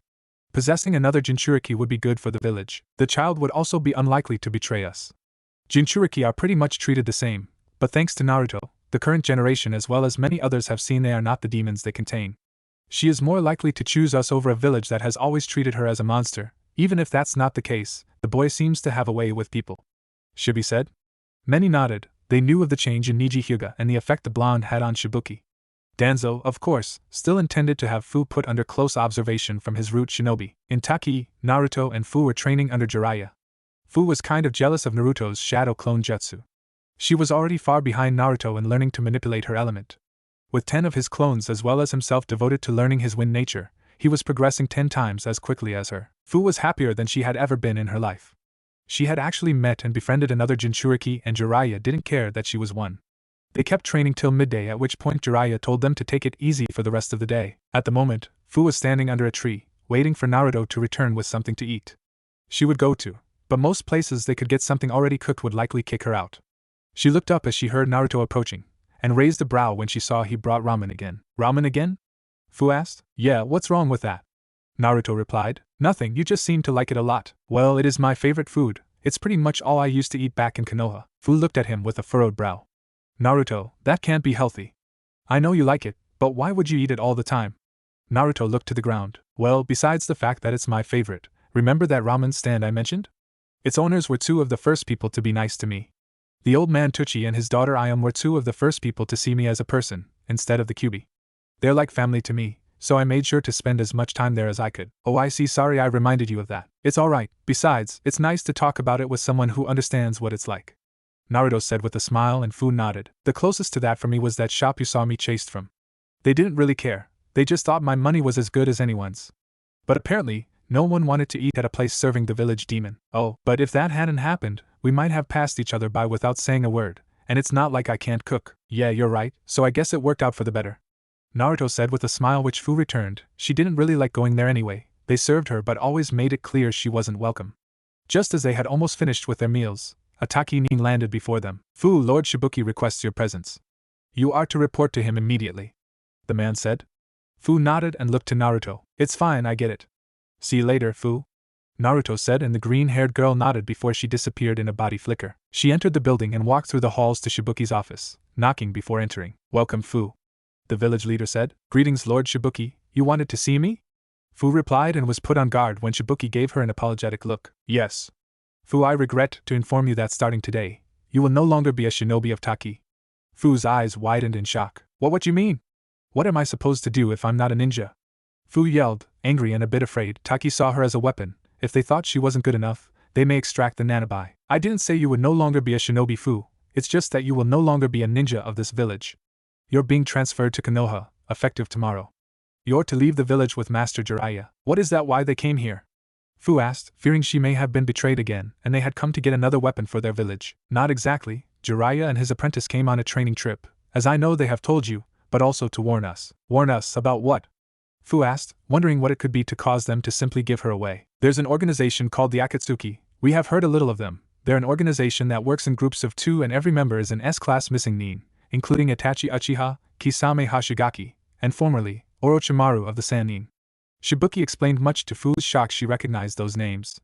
"Right now, they're acting as mercenaries, taking any job for the right price, as well as bounty hunters, but Master Jiraiya has uncovered their true objective." "What is it?" "The Biju," Shibuki said grimly, causing Fu's eyes to bulge and her jaw to drop slightly in shock and fear. They were coming after the Biju and by extension the Jinchuriki. Then a look of realization appeared on her face before her eyes narrowed. "So, the council decided to get rid of me so they wouldn't be a target. I'm surprised they didn't just give me up to them. I would never have allowed that, but I won't lie to you, the idea did come up." Fu looked to the ground, eyes shut and trembling with rage. Her village was just going to abandon her and kick her out. Even if she hated the place, it was her home. Some part of her had wanted to prove them wrong and show them she wasn't the monster they thought she was. That and the thought that they had actually considered letting the Akatsuki take her to save their own skins. "For what it's worth, I was for the idea for you to go to Konoha, but not to protect the village, though that's part of it," Shibuki said, and Fu looked up at him. "Fu, you know as well as I do most of the village will never accept you, and I've been watching you since Jiraiya and his apprentice arrived. Don't deny that the time you've spent with those 2 has been the happiest you've ever been." Fu's anger subsided and a melancholy look played across her face. "Fu, take this chance to find people who accept you, find a place where you won't be an outcast, where you can find the happiness you deserve. I have faith in you and wish you luck." "Thank you, Lord Shibuki," Fu said as Shibuki held a scroll to her. "You don't have to call me that anymore." Here, take this message to Master Jiraiya. It will explain everything. Goodbye, Fu. I'm sorry I couldn't help you more. Fu nodded and quietly walked out. That night, Fu walked to the hotel she knew Naruto and Jiraiya were staying at and walked to their room and knocked on the door. Naruto answered. Oh hey Fu, what's wrong? Fu began to sob and hug Naruto. Much to his and Jiraiya's surprise, Naruto held her until she calmed down and she gave the scroll to Jiraiya. He read it and scowled slightly. Didn't see that coming. Jiraiya said. What is it, pervy sage? Well, apparently, Taki decided that they would rather give Fu to Konoha than try to defend her from the Akatsuki. What? Fu. You're telling me these bastards are just going to abandon you? Naruto yelled. Fu, who was sitting on the floor, just hugged her legs to her chest. Where's the village council? I'm going to give them a piece of my mind, Naruto. Fu said, and the blonde calmed a bit. It's okay, I'm fine. I told you I'd like nothing more than to leave, and it could be worse. Shibuki said they even considered just letting them take me. They what? Naruto. Jiraiya said. Just calm down, nothing can be done about it now. I was planning to wait a few more days, but let's head out in the morning. Yeah, I can't wait to get out of this place. Naruto growled. Fu just nodded. She really couldn't wait to put this place behind her forever. There was little she would miss about the village. Can I stay here tonight? Fu asked. Sure, got your own sleeping bag? Jiraiya asked and Fu nodded. They all got ready for bed, just before they all lay down. Fu looked at Naruto, whose sleeping bag was next to hers. Naruto? Huh, we're friends, aren't we? Naruto looked surprised before he smiled. Why are you even asking? Of course we are. Fu smiled back at him. Thank you, I didn't think I'd ever have a real friend. Fu said. The next morning, Fu had sealed all her belongings into a scroll and left the village with Jiraiya and Naruto. After they stepped out of the waterfall, she looked back at the waterfall that marked the entrance to what had been her home, and after a moment, she removed her forehead protector from her arm and threw it into the water. I'll show them I'll become one of the most powerful ninja the elemental nations have ever seen. I'll show them what they threw away. Fu thought, realizing a moment later that that was similar to Naruto's initial reason for wanting to be Hokage, acknowledgement, and realized how much these two, the first to accept and help her besides Shibuki, had come to mean to her in such a short amount of time. And I'll use that power to protect everyone who accepts me. Hey Fu, Naruto said, snapping Fu out of her thoughts. I just realized since you're going to be a Konoha ninja, there's nothing stopping me from teaching you the Shadow Clone Jutsu. Naruto said, and Fu's eyes widened. That's true, and with it you'll be able to train as quickly as Naruto. You'll need it with the Akatsuki after you, and with both of you, Konoha will likely be a bigger target to them. Naruto, you teach her to use the Shadow Clone Jutsu while we travel. Jiraiya said. Where are we going, Jiraiya-sensei? Fu asked. What? No Ero-sensei anymore? So, you've finally seen that I'm a man worthy of the utmost respect. Jiraiya said with a grin. No, I just noticed it's not bothering you as much anymore. Jiraiya twitched and Fu adopted a thoughtful expression. But if you want me to call you that. No. That's alright. No. I think I will keep calling you Ero-sensei on second thought. Think of it as a term of endearment. Fu said with a smirk. Jiraiya grumbled about disrespectful brats and Naruto, and Fu shared a laugh at his expense. Anyway, where are we going? The land of rivers. I know a place that's perfect for what I have in mind. Doesn't hurt that the country also has some lively towns and a minor ninja village, among other things. A week later, Naruto, Jiraiya and Fu were traveling down the road in a dark, mountainous forest near the border to the land of grass. The skies were overcast, and it looked like it could start raining any moment. Fu had gotten the Shadow Clone Jutsu on the second day, and she and Naruto had devoted all their clones to learning to manipulate their new elements whenever they stopped. With 100 clones devoted to learning it, they had already gotten basic manipulation of their elements down. Naruto could split leaves and Fu could create a decent electric charge, but they were not yet good enough to use their elements in battle. Hey, where are we, pervy sage? This place gives me the creeps. Naruto asked, trying to mask his fear. Something that wasn't too well known, Naruto had phantasmophobia, an irrational fear of ghosts, phantoms, and the supernatural/paranormal, and this place definitely had that kind of vibe. We're near the capital of the former land of Nex, Kubasaki Pass. Jiraiya answered. Kubasaki Pass. As in broken neck. Naruto said, pointing to his neck with his eyes wide. What? Don't tell me the future Hokage's scared. Fu teased with a playful smirk. What? No. Of course not. So why do they call this place that anyway? Naruto asked. He does have a point, it's not exactly inviting. Fu said. It's named in honor of the Kubasaki clan. They were the feudal lords of the land of Nex, until they were destroyed in a war 50 years ago. Jiraiya explained, before pausing as he felt something. He looked to the sky. His students followed his gaze just as it began to rain, quickly picking up into a downpour. Oh great! Come on kids, move! He said as they began to run. As they ran down the road, a foreboding castle becomes visible from the tree line. That must be the castle of the Kubasaki clan. Come on, we can stay there for the night, It should be abandoned. What? We're staying there? Why not just walk straight the next town? It's just a little rain. Naruto asked. He would never set foot into the place by his own free will, even if it meant staying out in the rain all night. I knew it, you are scared. Fu said. No, I'm not, I just want to get where we're going faster. A little rain never hurt anybody. Naruto replied as they ran to the castle. They walked in to find that the castle was well lit and in perfect condition, as if there were still servants taking care of it. What the? Didn't you say this castle was abandoned, Ero-sensei? Fu asked, looking around. It should be. Jiraiya said tensely, on guard and prepared to react at any moment. Hey! Is it okay if we take shelter from the rain here? Naruto yelled but received no answer. He then turned to his teacher, noticed the serious look on his face. What's wrong, pervy sage? I don't know, I feel as if I've been here before, Jiraiya replied, looking around. Why does this feel so familiar? Well, let's have a look around, Fu said as she walked towards what appeared to be the dining room. Wait a minute! Now I know why this place seems familiar!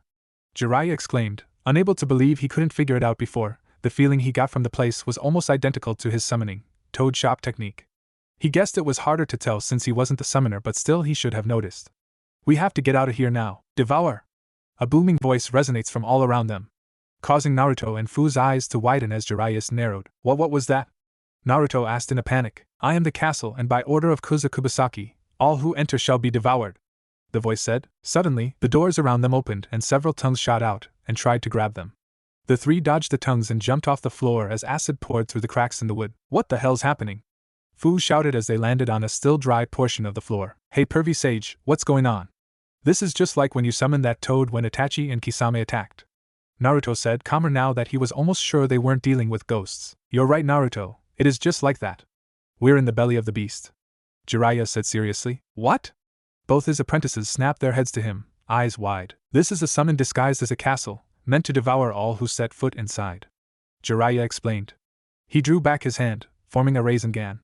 Stand back, I'll have to blast our way out of here. All of a sudden, everything stopped and returned to normal. As the three look around in bewilderment, the main door opened and a man wearing the armor of the Kubasaki clan walked through the door, surrounded in blue light. Who's that? Naruto asked, watching as the man walks by them. Hey! He called out, not receiving a response. Should we follow him? Fu asked. Why not? There's no point in tricking us when we're already trapped, Jiraiya said before following the man with his students behind him. Not like this could get any worse, right? Naruto asked. Fu turned to him with a deadpan expression as they followed their sensei. Naruto, don't ever say that. They followed the man up the stairs. He disappeared from sight at the top of the stairs, and when they reached the top themselves, they found he had vanished. Wait, where'd he go? Naruto asked. That's not important, look, Jiraiya said. The summon contract, Jiraiya said, pointing to an altar in the room with a scroll. They walked forward and saw a picture of a chameleon on the scroll. As I thought, the chameleon contract. We can get out of here by destroying or signing it. Since Naruto and I have already signed the toad contract, I think Fu should sign this, Jiraiya said. Fu was about to respond when they heard a roar and the walls began to turn to flesh. Quick, Fu, sign it, Jiraiya said urgently. Fu ran to the altar and practically tore open the scroll. She briefly scanned the names before she bit her finger and signed the scroll in blood. Now, give it an order, Jiraiya instructed as the walls began to move to attack again. Stop, Fu yelled. At her command, the walls stopped moving. Let us go, Fu said. The walls returned to their stone guise, and seeing nothing of note, the trio began to simply walk out of the mansion. Is that it? Naruto asked as he looked around for any signs of attack. That's it, come on, let's get out of here. We need to release it from its order. It's been stuck here for 50 years. Jiraiya said. Yeah, being stuck here for 50 years must really suck, Naruto said, and Fu nodded as they walked back outside. Though the sky was still overcast, the rain had stopped. Okay, I release you from the command of Kubasaki, Fu commanded, recalling the name of the former master of the castle. The castle began to shift, turning green and reshaping itself, until it had returned into its true form, a giant chameleon as tall as the castle, with green scales, possessing a trio of horns at the center of its head and a row of spikes down its spine. The chameleon opened its eyes, both of which quickly focused on the green-haired Jinchuriki. I thank you for releasing me, young one. What is your name? The chameleon asked, its voice deep and grating. My name is Fu, your new summoner. I am Shiromori, leader of the chameleons. As you have signed our contract, and in return for releasing me, we will aid you from this day forth. Now, I have 50 years of catching up to do with my family. Farewell, Shiromori said before vanishing in a huge burst of smoke. Well, today was certainly eventful, and the rain stopped. Jiraiya said, okay, I think we've had enough excitement for today. Let's make camp around here. We'll continue in the morning, Jiraiya said as he led his students to find a good spot to make their camp. In the morning, Naruto and Fu were sitting on a pair of logs before the remains of a campfire. Jiraiya, who had woken up late, was getting ready and Naruto and Fu were ready to go. Ero-sensei mentioned you signed the Toad contract, so what can they do? Fu asked Naruto, who took on a thoughtful expression. You know, I'm not really sure. Whenever I've summoned them, I always just have them fight. I know Pervy Sage once summoned the stomach of a toad around us, but that's it. Naruto replied. You don't know? Fu asked, surprised. You don't know what yours can do either. Naruto said, crossing his arms. Yeah, but I just got them and no one's seen this contract in 50 years. You, on the other hand, had the Toad contract and have been traveling with someone who mastered their abilities for months. Fu pointed out with a smirk. Yeah, well, Naruto rubbed the back of his head and smiled sheepishly. We both need to learn more about our summons. Let's just call one of them and ask. Good idea. Naruto replied before they both bit their thumbs and made hand signs. Summoning jutsu. Both call out as they slammed their hands to the ground. Two small clouds of smoke poof into existence. When they cleared, Fu had summoned a small green chameleon with brown markings on its face and along its back, while Naruto summoned a small orange toad with blue markings along his eyes and lips and a blue jacket. What's up? The toad, Gamakichi asked. You must be our new summoner. The chameleon said. I am Daichi, grandson of Shiromari. Thanks for freeing Gramps. I'd only heard of him till yesterday. You're welcome, although we didn't have much choice, you know. Fu replied. Guess that's true still, thanks. Whoa, a chameleon? It's been a long time since you've left your forest. Say kid, who's she? Your new girlfriend? Gamakichi asked with a smirk, causing Naruto and Fu's eyes to widen and blushes to appear on their faces. What? What makes you think I'm his girlfriend? Fu asked, waving her hands in front of her. Yeah, I mean, she couldn't be my girlfriend. What gave you that idea? Naruto asked, still blushing. What's that supposed to mean? Fu scowled, and Naruto knew if he said the wrong thing he'd be a dead man. I mean, I've only known you for about a week. It's too soon to think about something like that. He replied quickly while raising his hands in defense, and Fu's anger seemed to subside a bit. Besides, there's a girl I like back at Konoha, Naruto said sadly as he remembered when Sakura begged him to bring Sasuke back. He knew she loved Sasuke and it hurt. Part of the reason he wanted to save Sasuke was so Sakura could be happy, even if it wasn't with him. Oh, Fu said quietly, not sure why that hurt a little. They both seemed a bit gloomy after this. Hey, what's with the gloomy atmosphere? Anyway, why did you call us? Gamakichi asked. I'm curious about that too. Daichi added. Oh yeah, we were wondering, what can you guys do? We were talking and we realized we don't know much about your abilities. I mean, all we know is your Gramps can disguise himself as a castle, he gestures to Daichi. And you guys can attack with your tongues and the chief has his sword and that water jutsu. Do you have any special abilities? What? You've been with the old guy all this time and haven't asked him? Gamakichi asked, a bit surprised, causing Naruto to look sheepish and Fu to smirk.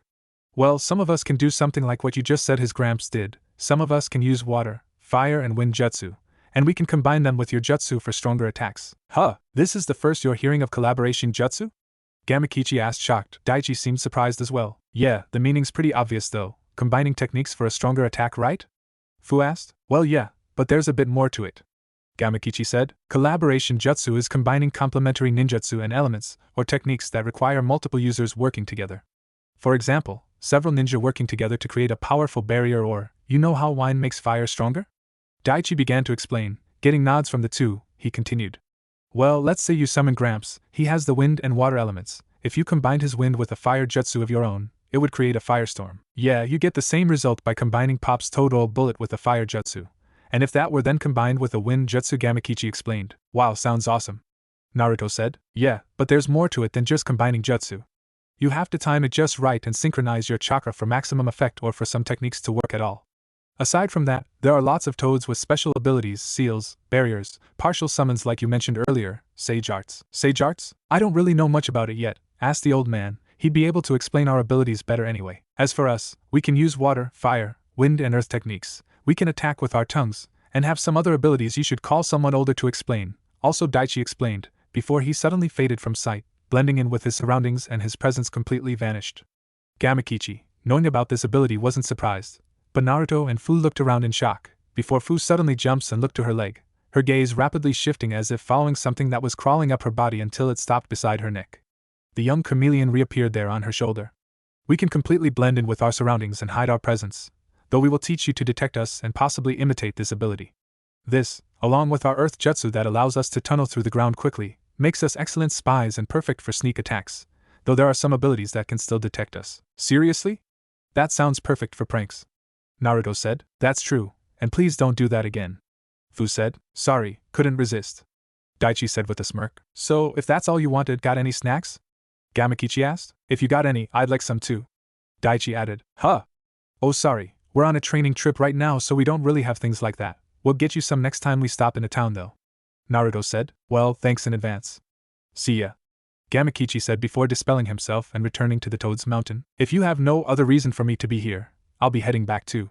Daichi said before he left as well. I was wondering how long it would take for you to start asking about your summons. Jiraiya said as he stepped out from the tree line. You heard all that, pervy sage? Naruto asked. Yeah, come on, let's get going. Jiraiya said as he sealed up their tents and sleeping bags.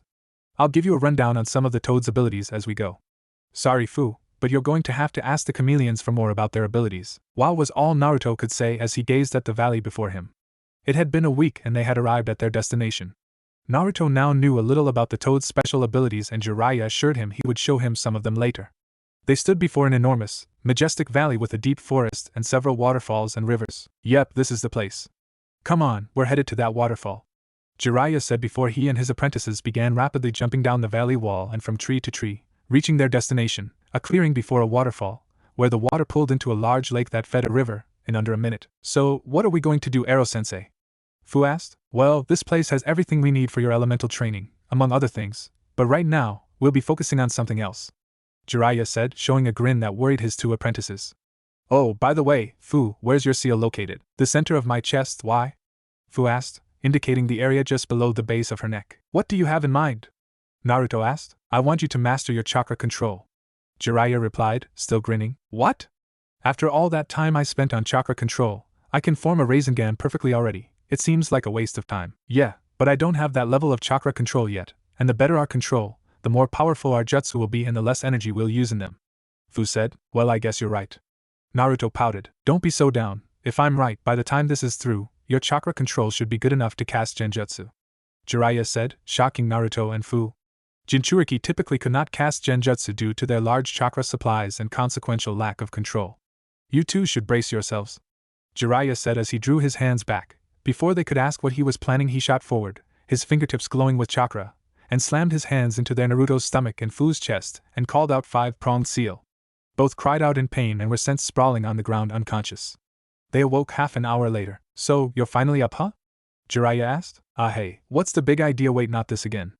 Naruto said, as he looked to the Kyuubi seal and realized what Jiraiya had done. Ah, you've been through that before?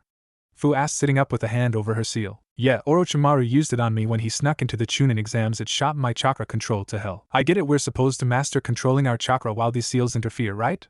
Fu guessed. You got it.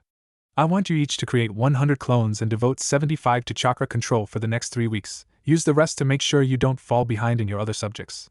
After that, you'll continue to train with the seals on until you master manipulating your elements. You should get started. Jiraiya said. Seeing the benefits, they decided not to argue and went to create the clones. Much to their surprise, Fu created less than half her target number and Naruto created about 2/3. What the? Naruto said, puzzled. Don't forget about the seals. Jiraiya said with a smirk. It's going to be harder for you to create clones with them messing with your chakra flow. Right. Fu said as she prepared to use the jutsu again. 3 weeks later, Naruto and Fu stood before their sensei in the clearing, ready for the next level of their training, their chakra control training finally completed. It had been annoying to both Naruto and Fu when they had tried to walk on the nearby lake and found themselves and all their clones struggling with it, and unable to stand on the surface for more than a few minutes before falling in. Although Naruto's control was good enough that he didn't need to redo the tree climbing exercise, Fu did, much to her chagrin. On the 3rd day, their control was good enough that they were able to stand on the surface with no trouble. Soon after, they began to hold leaves to their bodies with chakra. During the last days of the 3-week period, they and their clones would spar while they held a dozen of leaves to their bodies with no trouble. After the 3 weeks were over, their chakra control was better than it had ever been, despite the seals. Jiraiya also applied 4 limb-weighted seals to them both during the 2nd week. Okay, pervy sage, now, what's the next level of our training? Naruto asked confidently. Okay, for the next step, you're going to use a dozen clones for a while. You're both going to be learning to control large amounts of your nature chakra. Naruto Jiraiya pointed his thumb behind him to the waterfall. You're going to be using your chakra to split that waterfall in half with pure wind manipulation. Whoa was all Naruto could say as he gazed up at the waterfall. As for you, Fu, I want you to gather as much lightning as you can into an attack and slam it into the valley wall. I want you to cause as much damage with pure lightning chakra as you can. You got it, Ero-sensei. If you're ready, then get started. This is gonna take you a while, and after you're done with that, I've got a few scrolls for you with jutsu in your elements. Ero-sensei? Fu said. Huh, think you could teach me that earth technique Naruto used when we sparred in Taki? That tunneling jutsu seemed useful. Sure, but for now, focus on your lightning manipulation. Fu nodded before she and Naruto got to work. Naruto could only barely part the water and Fu's lightning attack barely caused a crack in the wall. Neither was surprised. Having already learned another element, they had expected this. A little over 5 months later, Jiraiya finally released the seals and his apprentices were beaming at their accomplishment. After they had completed their nature chakra exercises in 2 weeks, they had returned to their usual training method. 100 clones divided into groups of 20. The shadow clones were either reading what Jiraiya told them, which Naruto still didn't like but had come to accept, chakra control, taijutsu katas, kenjutsu which Fu had wanted to learn since she learned the water-slicing blade and Naruto had wanted to learn after seeing Fu and remembering Zabuza, and learning jutsu of their elements. After the first month, they had truly mastered the exercises. Naruto could cut the waterfall on pure chakra manipulation easily and Fu could pull off something similar to Chidori, but more powerful, focused around her whole arm and not really fit for practical use. Still, she could now manipulate large amounts of the element easily and that's what mattered. She also had apparently gotten a few ideas from it but had filed them away for later. Naruto learned a few wind and fire jutsu and Fu had learned water and lightning jutsu, mostly C ranks and a few B ranks. Fu also learned the same 3 tunneling jutsu Naruto had and they both learned a 4th. They were about even now in terms of their elemental jutsu. It was easier for Fu to learn her elements because she had both affinities while Naruto only had the affinity to wind, so fire jutsu were harder for him to learn. Were it not for the 5-pronged seal, it would have been much easier for them, but this had paid off. Once they had completed their training at the end of the 5 months, Jiraiya had removed the seals and they saw results of doing months of training with them. They had spent the rest of the day adjusting to the lack of the seals and the results nearly took their breath away. Everything they had learned had become almost effortless when it came to manipulating their chakra. They had decided to try the clone jutsu, at Naruto's suggestion, and actually succeeded. Learning the jutsu was not that awe-inspiring. It was the lowest rank technique after all and virtually useless, but until now it had been impossible to pull off. They would always overload the jutsu with too much chakra no matter how little chakra they tried put into it. Now it was easy. There was about a month and a half until the first year of their training trip was over. Both Jinchuriki had grown quite a bit, though they dressed about the same. Naruto was now 5 feet 0 inches and Fu was 4 feet 9 inches and both looked slightly older. Right now, their taijutsu skills were high chunin to low jonin level. Their kenjutsu was high chunin level. Thanks to the 5-pronged seal their chakra control was kage level and they had mastered their elemental exercises. But they had yet to even begin to learn sealing arts, which were much more difficult than anything else they had learned so far. Naruto wanted to learn them to follow in his parents' footsteps and Fu thought it would be useful for a Jinchuriki to know. They had also not yet begun to explore genjutsu, which proved to be something of a challenge since it wasn't their teacher's strongest subject and of course, the better they got, the slower further progress came. Right now, the 2 Jinchuriki were standing before their sensei. Alright you two, for the rest of the month we're going to take a little break. Jiraiya said. What, are you kidding, pervy sage? We were just about to start with the strongest jutsu, and we haven't started on genjutsu yet. Naruto yelled. He had been kind of excited as they were about to start learning A-rank techniques, which is part of the reason we're going to town. Genjutsu is not exactly my specialty. I need to get some scrolls if you want to learn it. That aside, if you keep up like this, you'll burn out. You need to learn to take your time to relax. Jiraiya said and Naruto scoffed. Sounds to me like you're just making excuses to go do some research, pervy sage. Well, of course, I've been stuck here with no young beauties, aside from Fu here for over 5 months. Flattery's not going to help you, Ero-sensei. Fu deadpanned. Well, anyway, I'm the teacher here and I say you two need some R&R, so we're headed to a nearby town and staying there for 2 weeks. Like it or not. How fine. Maybe this will change your mind. Naruto conceded before making a hand sign. Sexy jutsu. With a poof of smoke, Naruto was replaced with a tall, gorgeous blonde girl. Jiraiya barely managed to resist a nosebleed when he sensed Fu's feminine fury, obviously enraged at how degrading this was to women. Oh brat, you have no idea how badly you just messed up. What's wrong? Don't like what you see? The blonde asked. Jiraiya responded by pointing at Fu with a smirk as Fu's fists were trembling and her eyes were shadowed by her hair. Naruto changed back and looked clueless at the cause of her anger. Hey Fu, what's wrong? Naruto asked. He was answered with a punch to the face that sent him flying into the valley wall. By the end of the day, between Fu's anger and her explanation why that technique was insulting to women, Naruto had decided to never use that jutsu again in the presence of a female at least. 2 days later, Naruto and Fu were wandering the town Jiraiya had spoken of. It was a lively place with many restaurants, bars, inns, casinos, and brothels. They had some places for kids too, of course. The experience was good for Fu. This was the first time she stayed in a place where she wasn't treated like a demon in human form by its people for an extended period. Naruto, however, constantly felt as if he had forgotten something important. They were currently searching for something to do. They had spent some time at a bar. Their shinobi status allowed them to drink, and they found they both had a very high tolerance to alcohol, most likely due to their status as Jinchuriki. They each still had 500 ryo of what their sensei had left them. Wait a minute. Crap! Naruto suddenly shouted in a state of panic before he created a few dozen shadow clones and scattered, much to the surprise of Fu, who quickly took off after the real one. Wait! Naruto! What the hell's wrong with you? Fu yelled as she chased after the blonde. We need to find the pervy sage fast. I just remembered something important. What is it? Tell me what's going on. The last time we were in a town like this, pervy sage used my money instead of his and left me broke, and he has our wallets. What? How could you forget about something like that? Fu shouted, panicking as well now. Neither of them had a lot of money, it was all in their wallets. If that old pervert had spent it. It was a year ago. Get off my back! Naruto yelled back. Found him, he added as one of his clones had found him and dispelled. They ran to a bar and found Jiraiya where you would expect him, on a couch surrounded by women laughing, his face red from alcohol. Both their wallets were on the table, about half empty when they had been full last time they saw them. Both walked forward and picked up their wallets with twitching eyes. Hey kids, having fun? Jiraiya said as if nothing was wrong here. Why would you do this? I've seen your checkbook, Fu said, I still twitching as she looked at her wallet. Well, what can I say? Jiraiya said, looking sheepish. Nothing. Naruto answered as he and Fu both created a dozen shadow clones, and Fu and her clones immediately created water swords. They were both sharing the same thought. The old pervert had to pay for using their money, especially when he was rich. Hey, hang on a minute, Jiraiya said, holding his hands in front of him defensively as the girls wisely chose to run. The pair and their clones attacked without another word. Jiraiya didn't fight back, but he didn't let them hit him either, until a Naruto clone got behind him as he ducked under a slash from a water sword. Konohagakure's most secret and sacred technique, 1,000 years of death. The Naruto clone called out. Jiraiya panicked, recognizing the technique, but it was too late, and seconds later he was launched into a wall by the assault. Naruto smirked as their clones dispelled while Fu looked on in complete shock for a moment before she doubled over in laughter as Naruto made a V sign with a toothy grin in victory and Jiraiya lay on the floor in pain and mortification. And so Jiraiya learned to never spend his pupils' money without their consent again. It was around 4 p.m. on the first day of the second week. Naruto and Fu had made a mistake and spent most of their money. Having only 300 ryo left between them, they walked around aimlessly, trying to find something to do. They considered training for the rest of the day, despite Jiraiya's wishes. As they wandered, they walked by a gambling parlor. There were several young to middle-aged men inside playing dice. Hey, want to play Chohan?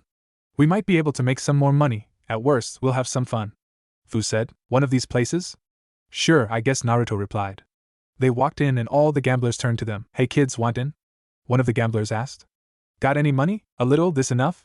Naruto asked, showing what they had left. Sure kid, we'll take whatever money you got, he said with a smirk. An hour later and Fu's eye was twitching. She had made 300 ryo. Naruto on the other hand was laughing with a grin on his face. He had taken everything from the people he was playing against but the cloths off their backs. You've got to be kidding, Fu said below her breath as she looked at Naruto and his winnings. Damn it, who's the idiot who let these two in here? One of the gamblers asked, the others grumbling similar thoughts. Hey Naruto, ever been to a casino? Fu asked, getting an idea. Huh. Oh yeah, once, when we were looking for Grandma Tsunade. It was after Pervy Sage spent all my money, but I won it all back with 1 coin. You won enough to fill that wallet of yours with 1 coin? Fu asked. Yeah, Naruto suddenly stopped talking before he and Fu smiled evilly. Hey guys, where's the nearest casino? Fu asked with a sweet smile. Everyone there thought the same thing. Poor bastards, they'll never know what hit them. Late that night, Jiraiya returned to their hotel room, sober but reeking of alcohol, to find Naruto and Fu with identical smiles on their faces. Huh, looks like you two had fun today. Anything exciting happen? Don't tell me I missed out on a research opportunity from you, Jiraiya said with a grin as he saw their smiles. They both turned to him, grinning at some shared secret while Naruto held back laughter.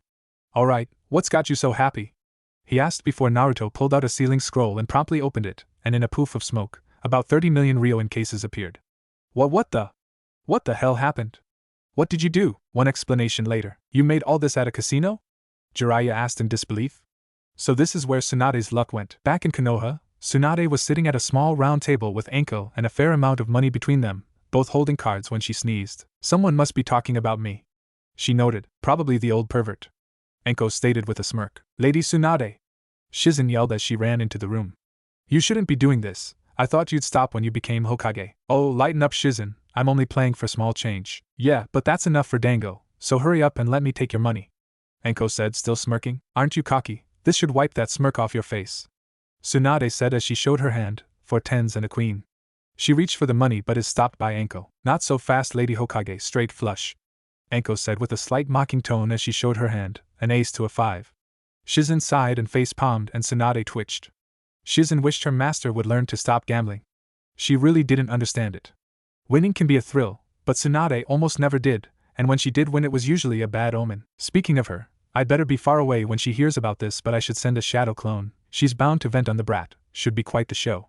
Jiraiya thought to himself. Wait, what did you mean just now? Fu asked. About Tsunade? Ever hear of the legendary sucker? Jiraiya asked with a smirk. His teammate's misfortune always amused him. Fu was speechless upon finding out the legendary Kunoichi and Medicnine and the legendary sucker, the woman who would gamble all her money away knowing she always lost, were the same person before she noticed something and thought of all the S-class ninjas she knew of. Do all really powerful ninja have quirks and eccentricities like this? Fu asked, a bit afraid since she hoped to be an S-class ninja one day. Jiraiya cupped his chin and thought, come to think of it, pretty much. Not all but most. Maybe it has something to do with the crazy training you need to reach this level, or maybe most people, with a few exceptions like the 4th Hokage, need to be a little crazy to reach their full potential, but typically, the stronger you are, the greater the chance for some quirk or form of mental instability, Jiraiya replied, much to the pair's horror. Were it not for the fact they had the Akatsuki after them, Naruto and Fu may have started reconsidering their life goals after hearing this.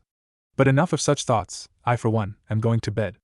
Oh right, first, what do you plan to do with that money? Well, I hadn't really thought of it. I guess I'll get a house, some ramen. Naruto trailed off. And you, Fu? Jiraiya said. Fu shrugged in response. Well, I've got an idea. What are you planning, pervy sage? Naruto asked, narrowing his eyes. Oh, don't worry, you both want to be swordsmen, right? They nodded, not sure what that has to do with it. Well, after we're done relaxing here, I think we'll head to Takumi village. Really? Alright, I bet they'll make us something awesome. Naruto exclaimed excitedly. His readings had told him of Takumi village, the village of artisans. They made the highest quality ninja tools and weapons in all the nations. They were even capable of creating weapons of the same grade as the blades of the 7 swordsmen of the mist. Fu seemed excited too. Yeah, if we can convince them to make weapons for you.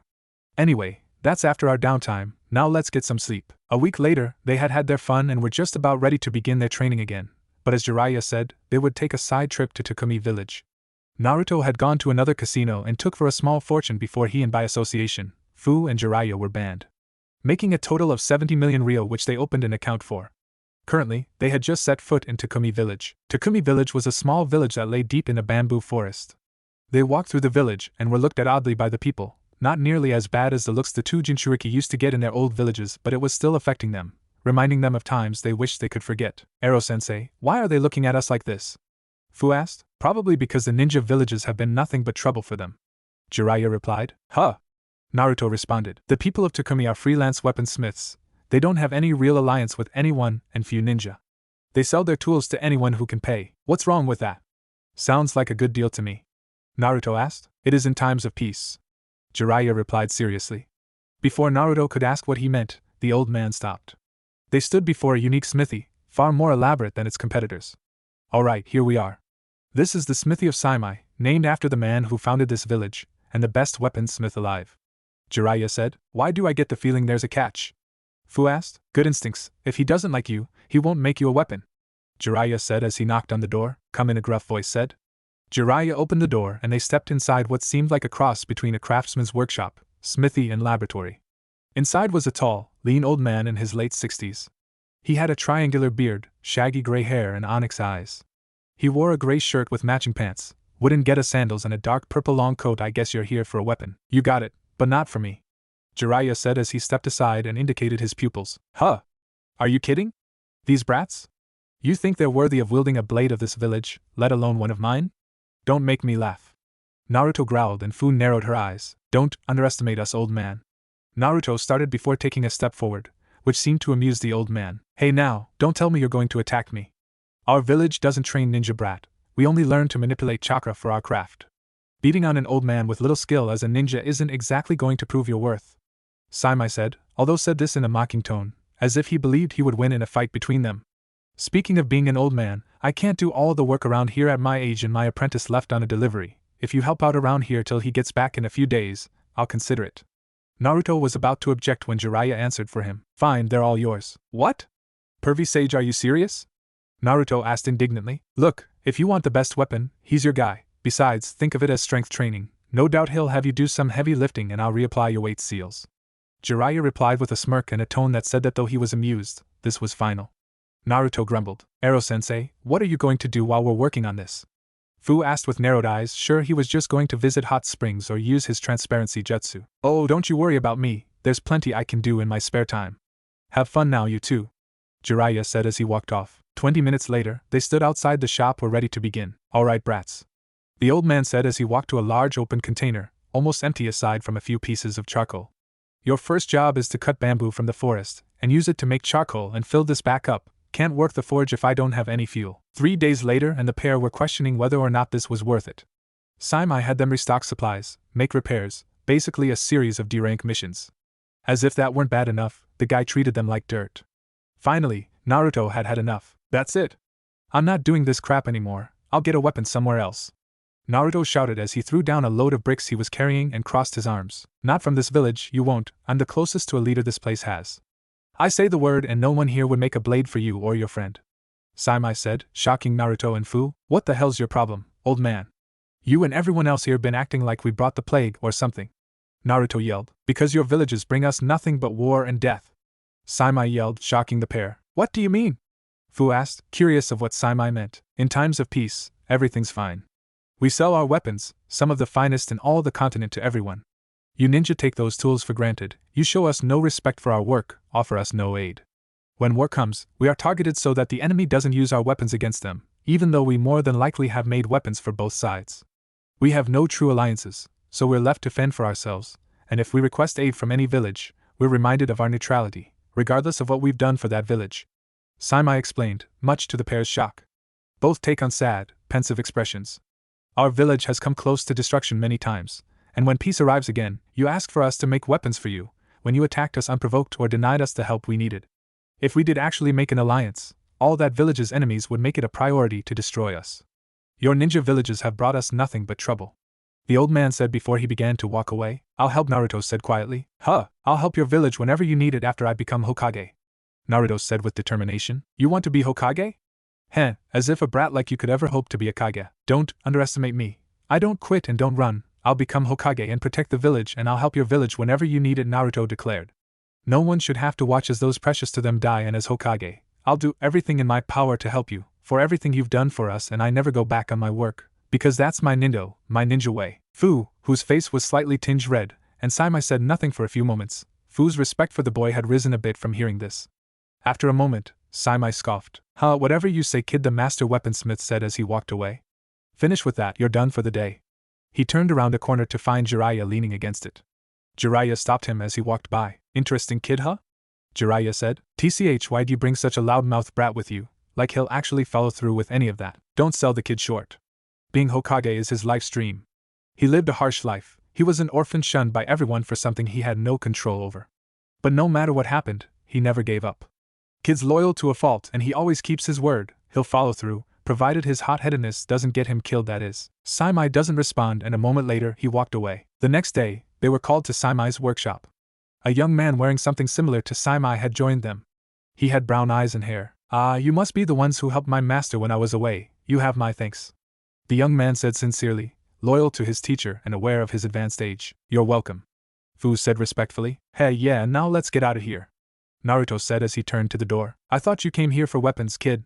The old man said, surprising the two teens and his apprentice. Naruto intelligently responded. I've decided to forge weapons for you too, so tell me what you want already. Saimai said. After a brief moments of celebration from Naruto, after which Saimai threatened to change his mind. They told him they wanted swords. Master Saimai hasn't specially forged a weapon for anyone in years, that these two were able to convince him, the apprentice thought. Alright. Saimai said as he brought out two unique pieces of black metal. Here. Focus your chakra in these. Naruto and Fu did as told. Good, now there's just a matter of payment, 10 million. What? Fu exclaimed while Naruto yelled, are you serious? No way these things are. Naruto, Fu, stop complaining. Brat, remind me how much you won at the casinos. Trust me, it'll be worth it. Jiraiya said, it better be. Naruto grumbled as he got out his checkbook. Yeah, or I'll do that 1,000 years of death thing with my water sword. Fu added, even if it wasn't her money, she didn't want Naruto to waste this kind of money on her. Jiraiya paled slightly, knowing she'd do it and Naruto would help her. If he knew it was coming, it wouldn't be too hard to avoid, but he had to sleep sometime. Saimai grinned as he was given the check. Wonderful, your swords will be ready in a month. For the rest of the month, they returned to the valley and trained. They learned some new jutsu, and their kenjutsu skill improved. Jiraiya had also began to teach them genjutsu as he had bought some scrolls while they were with Saimai from the nearby Tanigakure, which they found surprisingly easy, likely due to their unique chakra control training. They had just arrived back at Takumi. They made their way to Saimai's smithy and knocked on the door. They got permission and went in. Well, it's about time you got back. I finished 3 days ago, Saimai said as he walked deeper into the workshop to retrieve their weapons. I haven't forgotten my threat, Ero-sensei, Fu said menacingly. Jiraiya put on a strong front, but he was very afraid of her threat. Here you go, the weapons maker said upon his return, carrying 2 swords. Both were jian, both about 28 inches long in brown scabbards.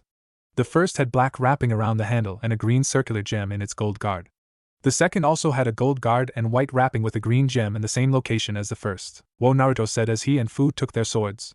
Fu was speechless as she examined hers, the one with the black wrapping. Boy, your blade is called the Hisho Taichi, in English, soaring long sword. With it, you will be able to freely manipulate the wind. Once you master it, you'll be able to use most of your wind jutsu with just a swipe of the sword and chakra manipulation, as well as fire blades of wind, all with minimal chakra. It will also allow you to counter and negate, or even redirect wind attacks. Awesome, Naruto said in awe as he drew the sword and looked at its blue blade. And you, girl, your sword is called Okibi no Yaiba, sword of blazing fire. Basically the same, but it uses fire and it can also absorb fire-based attacks. That's great and all, but I don't have the fire element. I know that, that's why I had you focus your chakra into that metal. The swords can convert normal chakra into their element. Just channel normal chakra through it, and it will produce fire as powerful as any ninjutsu. Also, you can channel other elements through the blade, like lightning for instance, for normal effect. Well, I gotta say, you live up to your reputation, Fu said as she drew her sword and looked at the black blade. Like I need you to tell me that, Saimai said as he walked away. Hey, I never got your names. Oh sorry, I'm Naruto Uzumaki, the future Hokage, Naruto said. Fu, formerly of Taki, Fu said. Hey, I'll remember those names, try not to get yourselves killed out there, the old man said as he disappeared deeper into the smithy. He didn't know why, but he had a feeling that boy would live up to his dreams and that he would be hearing both their names again. Alright kids, seeing as those weapons are dangerous, let's head back to the valley. Once you get the hang of those swords, we'll get started on your tenets chakra. Then I'll start teaching you sealing jutsu, Jiraiya said to his students. 2 months after they had received their swords, Naruto and Fu were sparring with Jiraiya. The pair had raised their skills with taijutsu and kenjutsu to low jonin level and trained with their swords abilities. They had also learned a few new jutsu with their elements as well as a few other techniques such as the Shuriken Shadow Clone Jutsu.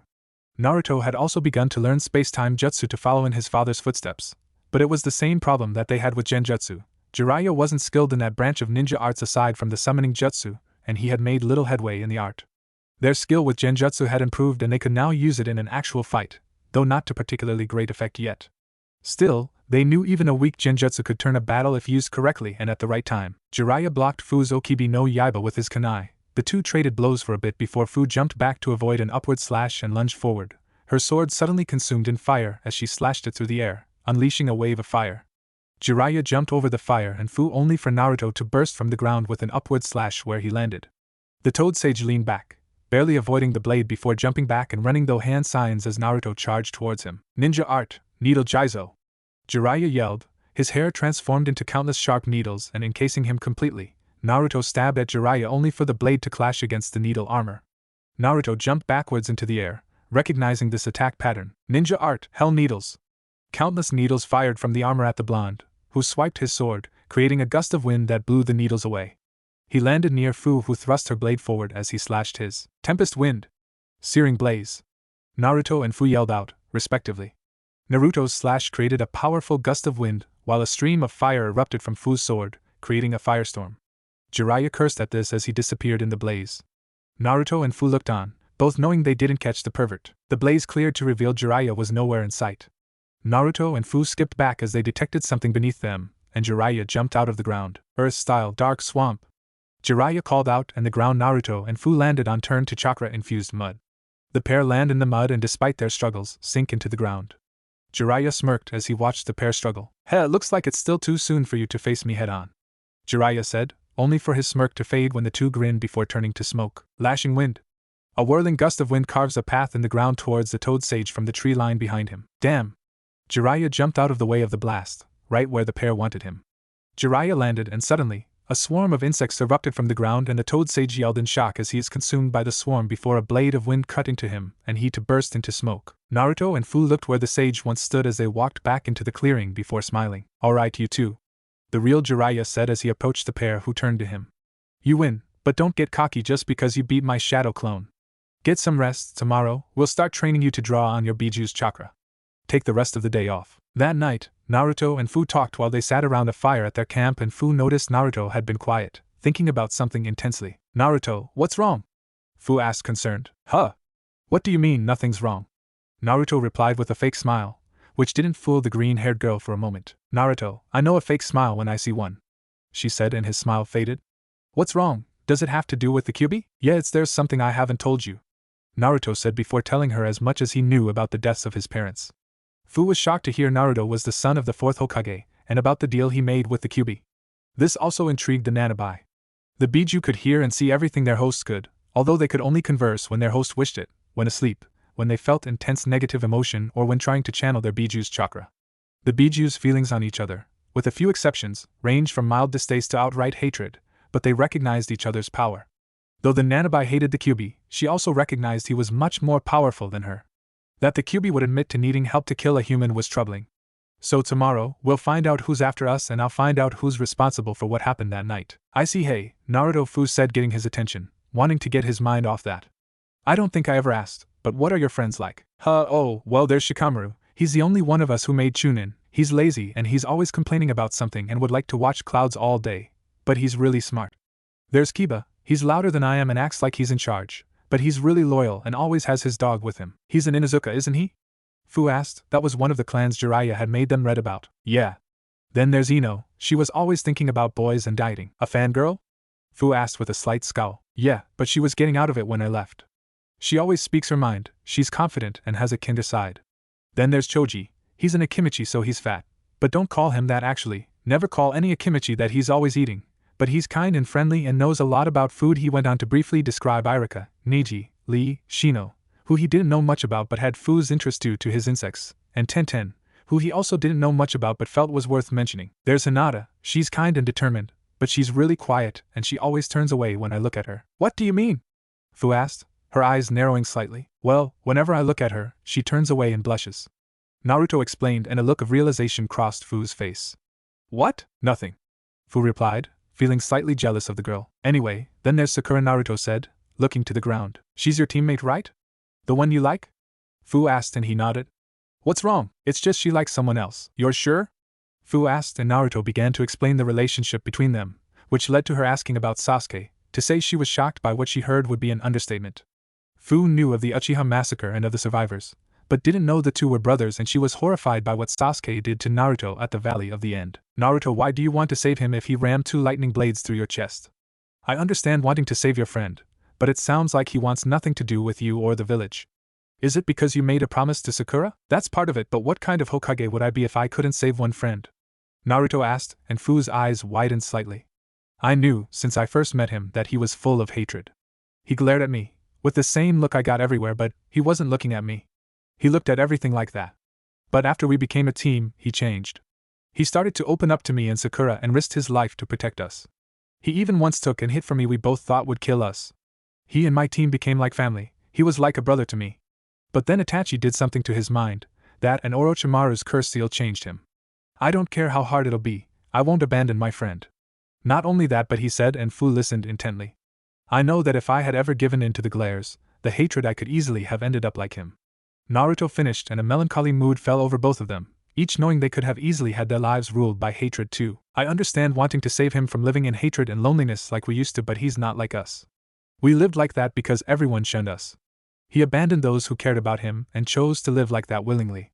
Fu said sadly. Yeah, but still I can't abandon him, Naruto stated. Naruto, what would you do if he became a threat to Konoha?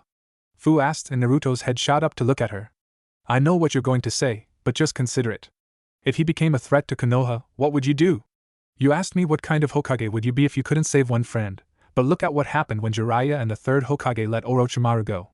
A friend in danger from enemies is one thing, but what kind of Hokage would you be if you failed to protect the lives of your people and comrades trying to save one friend who lost his way, or because you were unwilling to stop him when you could have? Naruto looked pensive as he stared into the fire, thinking of what Fu had said. He remembered what Jiraiya had told him.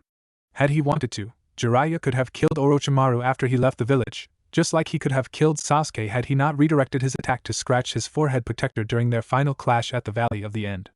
Because the third couldn't kill his ex-student and Jiraiya couldn't kill his former friend, Orochimaru had been free to commit all the crimes and atrocities he has since. Fu gave him a few moments to think about this before she spoke up again. You know it will probably never be the same even if you do bring him back. I know. Naruto replied, and they were silent for a few moments. He had thought about that a lot recently, and even if Tsunade and Konoha forgave Sasuke for leaving and didn't execute him, or lock him up, what would keep him from leaving again? Why do you keep chasing after Sakura, if you know she loves Sasuke? Pervy Sage asked me the same thing. Well, maybe you should move on. Besides, it sounds like she thinks of you like a sibling to me. Maybe. Anyway, it's getting late, we should turn in. Fu said, getting up. She was a little disappointed with how that conversation turned out. She was trying to get his mind off unpleasant things and cheer him up, but it didn't turn out that well. If anything, he had more on his mind now. Still, she knew she had made good points. You go ahead, I'll stay up a while longer, Naruto said. As he thought about it, he realized the girl was right. He had actually thought of this a few times before over the past year. It was somewhat hypocritical to think about how the third and Jiraiya could have stopped Orochimaru when he let Sasuke go for the same reasons. By the time he went to bed, he decided he would do everything he could to bring Sasuke back because right now his only target was his brother. But if he ever went too far or if he ever turned his hatred on Konoha, he would do everything in his power to make him see reason. But if it came down to it, he would have to do what was best for the village, even if it meant breaking his promise to Sakura. He had also long since realized that he and Sakura would likely never be together. Maybe Fu and the pervy sage are right, I still want Sakura to be happy, but I shouldn't give my heart to someone who doesn't feel the same. He was glad Fu was with him. Over the last year, the two had become close friends, and she gave him good advice. She rarely tried to tell him what to do and instead usually told him facts, asked questions and let him reach his own conclusions, and she usually knew just what to say. He didn't think anyone understood him better than she did. He stayed up a little longer, thinking about his bonds with Sasuke, Sakura and Fu as well as what he would learn the next day before he got up, put out the fire and went to bed. Naruto and Fu stood before Jiraiya. It was midday in the clearing and the skies were cloudy. Today they would begin training to use the power of their Biju. Alright kids, we're going to start training with your Biju's powers. Well, actually I'll help Fu since the Kyuubi has apparently decided to help Naruto, Jiraiya said. All he would do involving Naruto's training was watch his progress to make sure the Biju wasn't deceiving them and suppress the Kyuubi's chakra if he lost control. Speaking of which, before you start training, Naruto, I want you to talk to the Kyuubi about what happened the night of his attack. Though I'm sure you already planned to. He may be willing to tell you now. I need to know if my hunch was right, Jiraiya said seriously. Alright, who do you think it is, pervy sage? Naruto replied. Madara Uchiha, Jiraiya said grimly, shocking his students. They had read about him in one of the history books Jiraiya had them read, or forced to read in Naruto's case. Madara, but he's one of the founders of Konoha, right? The one who betrayed the village? How could he still be alive?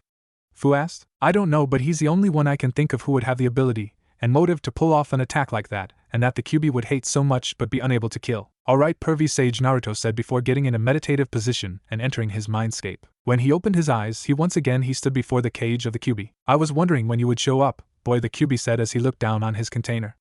It's been over a year since we made the bargain, though I must admit, you've spent your time well. He had to admit that the boy's progression, as well as that of the Nanabai's host, had been impressive for a human anyway. Yeah, before we get started, I heard your conversation. Brat the sage is correct. The one who broke your mother's seal who I need you to kill is indeed Madara Uchiha, Kyuubi said, causing Naruto's eyes to widen. But how is he still alive? There are ways to extend one's life. You should already know that from the snake. Naruto's eyes narrowed, knowing who he is referring to. As for how, I do not know. I too believed he had died fighting your first Hokage until he appeared before me that night. Before I train you, you should tell your friends of this. Like me, the Nanabai is rational, unlike some of our brethren. She will likely agree to help the girl if that man desires us. As much as I hate to admit it, none of us can face that bastard with any hope of success. Before I go, tell me exactly what happened the night I was born. The Kyuubi seemed to debate this for a moment. Very well. Kyuubi then explained the events of that night as he saw them. How when Naruto was born he was trying to break out of the seal, and that just as the fourth Hokage was going to repair Kushina's seal, Madara, though the Kyuubi didn't know who it was at the time, appeared. How he killed the midwives and guards and held Naruto hostage, and how Minato was forced to teleport away to save them when he found explosive tags attached to his blanket. How while he was away Madara had placed Kushina in a seal formation, and soon afterward, the Kyuubi fell under his control, and after that it was a blur to the fox demon. The next thing he knew, he was attacking Konoha, and since they were attacking him, He continued his rampage until the fourth Hokage teleported them both to his safe house and Kushina held him down to be sealed, and after one last attempt to free himself he was sealed by the fourth. Naruto was proud of his father, and amazed by his mother. His admiration for them soared when he heard his mother was able to hold down something as powerful as the Kyuubi in the condition she was in, and that their last act saved his life. On the other hand, his hatred for the ancient Uchiha reached an all-new high. That he used him as a hostage, when he was a newborn, showed that the man was pure evil. Why did you continue to attack Konoha when you were released from Madara's control? Kyuubi smirked. To put it simply, it was fun. Naruto scowled. That aside, I was being attacked. I retaliated. The Kyuubi explained and Naruto looked slightly surprised. So, if they weren't attacking you would have left? Naruto asked incredulously. It was hard to believe that the Kyuubi, who he had been told was and had so far proven himself to be a mass of hate and destruction, would just leave. Perhaps. It was amusing and I have destroyed and killed simply because I felt like it, and I feel no remorse or pity, but I have better things to do with my time than wipe out a pathetic village. Kyuubi responded. Now go, return when you are ready to train. When Naruto opened his eyes to find Fu and Jiraiya looking at him. Both wished to know if Jiraiya's assumption was right. If it was, they may have to up their training. Good to see you're back, so? Jiraiya said. You were right, pervy sage. Naruto replied, looking at the ground with narrowed eyes. Fu's eyes widened and Jiraiya's narrowed. It was Madara. Naruto then began to explain what the fox told him. Fu felt sorry Naruto lost his parents in such a way, and Jiraiya was once again kicking himself for not being there, and promising himself he wouldn't fail his new students like he did his sensei, Minato, Kushina and the trio from AIM. Kyuubi said the Nanabi might help you. He said she won't want to fight Madara any more than he would. Wouldn't surprise me, it's not exactly smart to fight an opponent who can control you at will. Jiraiya said. You ready, Fu?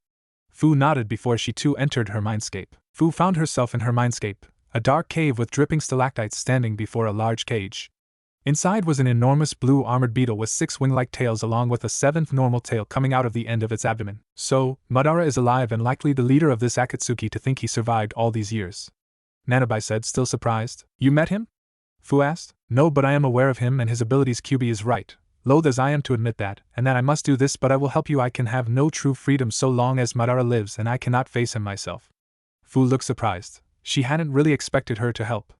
Return to your friends and inform them you have my aid. Nanabi instructed. After Fu gave the news to Naruto and Jiraiya, the pair returned to their biju. They found that training to use their chakra was much more difficult than everything else they had done so far. Calling on the chakra wasn't really that hard, especially after Jiraiya loosened Naruto's seal. What was hard was controlling themselves once they entered their tailed states, and the less control they had, the more the chakra damaged them. Worse still, channeling large amounts of their biju's chakra, enough to enter the one-tailed state, poisoned and crippled their clones, ensuring they wouldn't be able to train in anything else and had to focus exclusively on their tenant's chakra. Still, with their biju willingly, albeit begrudgingly, helping them, they made good progress. 2 months after beginning their training, they could enter the two-tailed state at will and control themselves. They began to lose control at 3 tails and were warned they would lose control at 4 for now. However, they found even though they had control, the chakra still poisoned their clones, crippling them and at high enough levels dispelling them. Their biju informed them that unless they gained full control, which they didn't tell them how to do, just that they weren't ready, this effect would continue. They could, however, still use clones with their initial Jinchuriki forms. Jiraiya later informed them, much to their horror, that they would have to defeat their biju within their mindscape in order to completely control their power, but that there was something they had to do beforehand if they were to have any hope of winning, but he didn't know what that requirement was. After another month, they increased their control to the 3rd tail and could remain somewhat in control in their 4-tailed state. Well, they could tell friend from foe anyway. Luckily for Jiraiya, who knew that even he would have trouble against those forms without Sage Mode.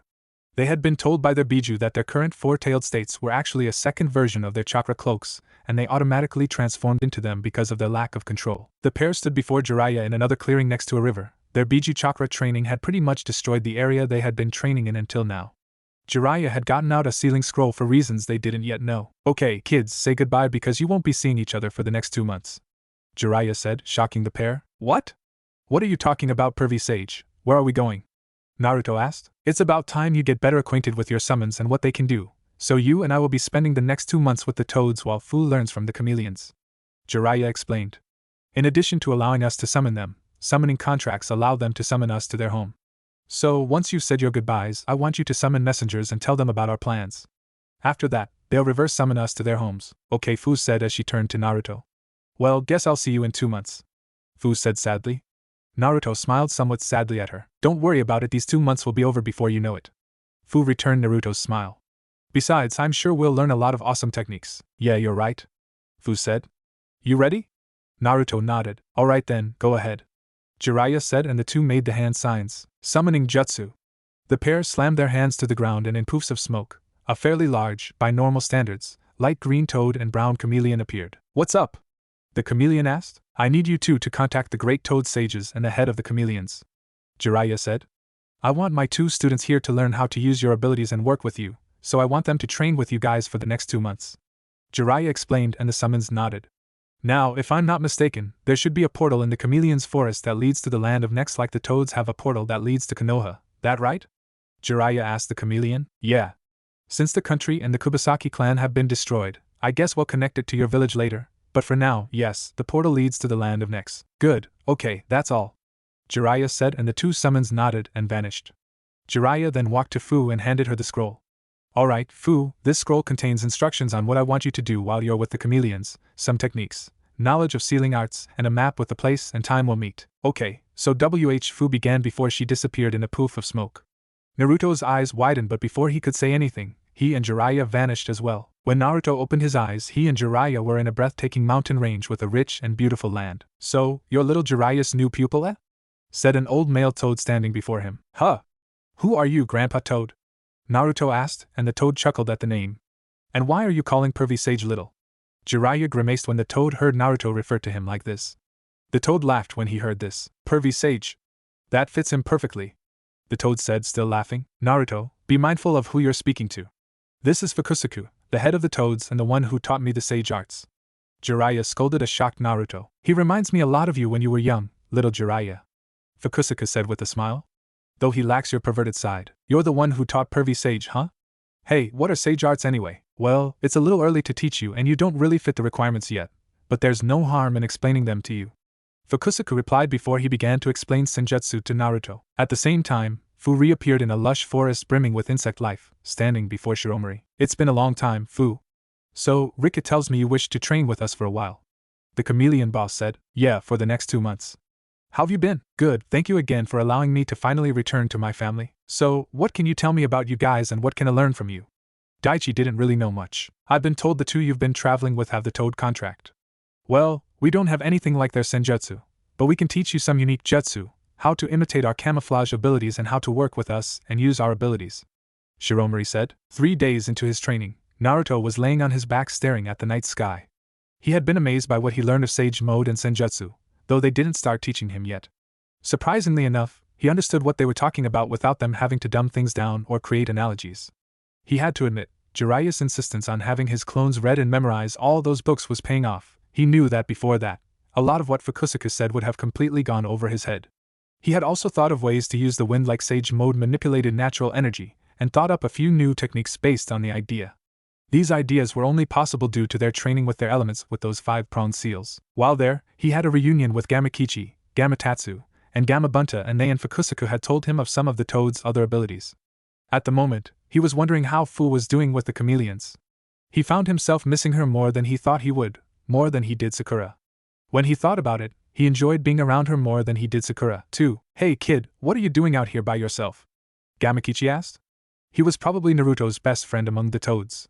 He had grown a lot since Naruto last saw him, now being about 4 feet tall. Oh, nothing, just thinking. About that girl you've been traveling with? Gamakichi asked with a smirk. What? No, yeah right. But I thought that pink-haired girl was your main squeeze. Yeah, well she likes someone else, so Naruto trailed off sadly. Ah man, that's rough, Gamakichi said. Anyway, what do you think of that girl? Well, she's been through the same things I have and I like spending time with her. Actually, I think I might like being around her more than Sakura. That's so? Gamakichi smirked. Wait, you mean she's a Jinchuriki? That's interesting. So, what were you thinking about? It's nothing. Just forget about it. Over the next 2 months, the Jinchuriki met many of the toads and chameleons and learned their specific abilities and how to work with them, and use their abilities as well as collaborative techniques. Naruto also had the misfortune of being invited to Ma and Pa's for dinner. Jiraiya wisely made an excuse and got out of going himself. Fu learned to imitate the chameleon's camouflage abilities, though even with half her clones focusing on it, it took her a month. Like the chameleons, she could completely hide her presence, though sensors and dojutsu users could still find her. She had also found some unique species of insects in the chameleon's forest. Thanks to the nanobai, Unlike the Aburame and Kamizura clans, she wasn't limited to one species of insect, and she took 2 of those species into her body in addition to the chakra-eating beetles she already had. As Jiraiya's scroll instructed, the clones that weren't helping her learn to work with the chameleons and use their abilities were mainly focusing on water jutsu. Fu discovered that, after training with that 5-pronged seal for 5 months, she was able to pull water out of the moisture in the air for her jutsu, though it was easier to use bodies of water. Naruto found that, thanks to his skill with wind chakra control, he could use some of his sword's abilities, such as creating wind blades, without it. All their other skills showed normal improvement. Jiraiya also made sure Naruto's strategic skills had improved and that he understood what it meant to lead a mission and beat him into the ground some more to increase his combat experience and his ability to read his opponent's moves. In addition, the pair began to learn sealing jutsu. Naruto under Jiraiya and Fu from Jiraiya's instructions and books on the art included in the scroll the pervert had given her. However, the pair found this to be the hardest thing they had learned next to controlling their tenant's powers. They got basic seals like standard storage seals rather easily, but Fu had trouble after that. Naruto had a natural talent for it, not surprising given his heritage, but it was still difficult for him even with his shadow clones. Today was the day they got back together. Naruto and Jiraiya had been summoned by one of the stronger toads just outside Konoha about a week ago and had made their way to their meeting place, a clearing he selected in the Land of Fire just outside the border of the Land of Rivers. As they walked into the clearing, they found Fu sitting on a stone looking in their direction. Her insects had alerted her to their approach. "Took you long enough," Fu said with a smirk as she got off the rock and walked to the 2. "Good to see you. I miss you guys." "Same here, Fu," Naruto said with a smile.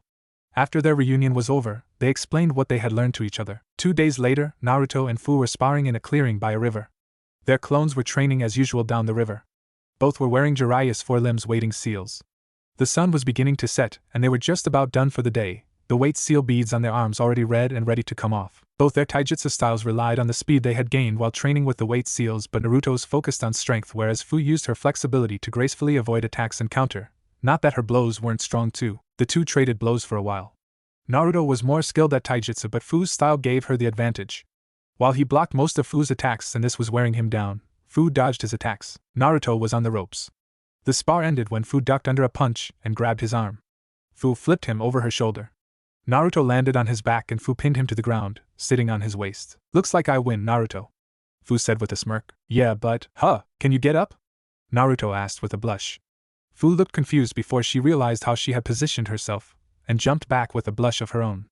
Before either had a chance to break the awkward silence, they heard footsteps and saw Jiraiya walk out of the tree line, having seen the whole thing, with a smirk. "I didn't expect you two to move so fast," Jiraiya said. "It's not like that, Ero-sensei," Fu said, her blush deepening. "Yeah, stop thinking like what the..." Naruto yelled the last part as he saw something in the river out of the corner of his eye. "You're going to have to better than that to distract me, kid," Jiraiya said. "I'm not trying to, you old perv. There's someone in the river," Naruto shouted as he ran to the river. Jiraiya and Fu looked to the river in shock and saw what he had seen. 3 men floating in the river unconscious. What the hell? 10 minutes later, the 3 had been looked over. Jiraiya decided it was a good time to test what they had learned about the local herbs and first aid from their readings, and they had done a fairly good job of patching the 3 up, though Fu proved better at it. After they got up, they told the 3 men their names. "Thanks, you may have saved our lives," one of the men said. "You're welcome. So, who are you guys anyway? And how did you wind up in the river?" Naruto asked, and was surprised to see his question dampen their spirits. After a moment, one of the men spoke up. "My name is Rokusuke and we're miners from Katabami, a village in the Land of Rivers. I know you just saved our lives, but, please, I beg you to help us again. You have to help us get to Konohagakure." "Katabami?" Jiraiya asked with a raised brow. "Oh yeah, that village with the gold mine. Why are you in such a hurry to Konoha? Is there trouble?" "Our village has been taken over by a gang called the Kurasuke family. They force us to work the mine regardless of our health. The weather, we're basically slaves," Rokusuke said. "I see," the sage said. "If you understand, then please, we have to get to Konoha quickly. Kenpachi is." "Rokusuke, come on. It hurts, but by now he's gotta be," one of the men said sadly as he placed his hand on Rokusuke's shoulder. "What happened to him?" Fu asked. "The leader of the Kurasuke family, Raiga, has funerals for everyone who displeases him," one of the other men said, his eyes downcast as funerals for friends passed before his eyes. "He buries them alive and then cries over them as if they were a close friend." The teen ninja were shocked and scandalized by this. Jiraiya's eyes narrowed. In his long career, he had seen worse things happen to innocent people. Of course, his teammate had been Orochimaru. The whole situation reminded Naruto of the Land of Waves.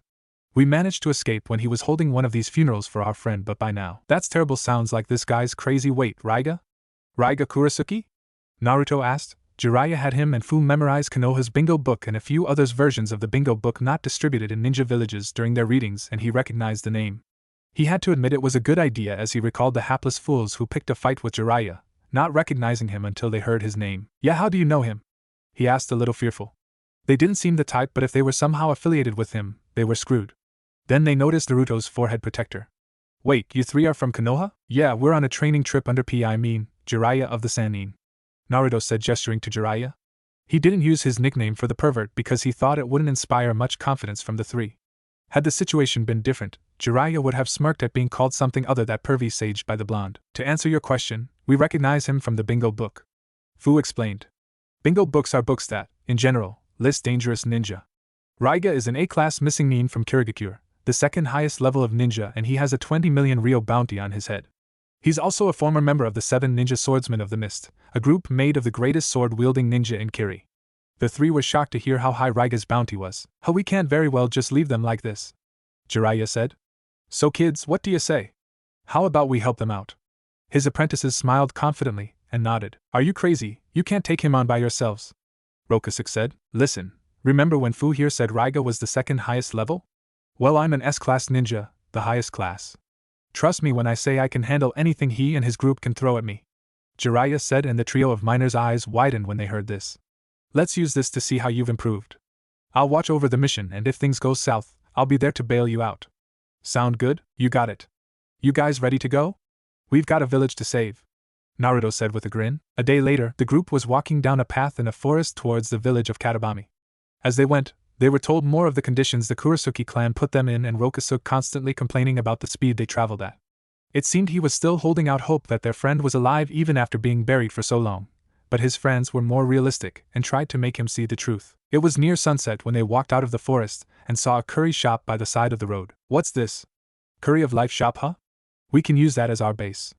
Let's see if we can spend the night here and get to business in the morning, Jiraiya said as they came to the shop and entered. An old woman who was cleaning the counter looked up when they walked in. Well, it's been a while since anyone's come here. I'm Sancho, welcome, please take a seat. Would you like me to fix you something or you just want to rest a bit? The woman said with a smile. Thanks, I think we'd all like a bite to eat. How about the house special? Jiraiya asked. Sure, I'll have some of my special curry ready in a minute, Sancho replied as she turned to a cooking pot. A few minutes later, they were all seated at 2 tables, Jiraiya and his students at one and the miners at another. Before them each was a glass of water with a spoon. So, that mountain we saw was the Katabami gold mine? Naruto asked. That's right. So, what do you plan to do? Well, tomorrow, we'll scout out the village, try to get an idea how many enemies there are, their positions and level, that kind of thing, then we'll come up with a plan of attack, Naruto said. He really is a bit more mature. The old Naruto would probably have wanted to just charge and head first, thinking everything would turn out okay. Jiraiya thought to himself with a grin. Just then, Sancho walked to their tables with trays. Here you are. It's my specialty, the curry of life, the old woman said as she placed their plates on their tables. The sauce was black and bubbled, obviously spicy to an extreme. The group looked down at the curry before Naruto. Fu and the miners turned to Jiraiya and glared at him slightly. What are you all looking at me for?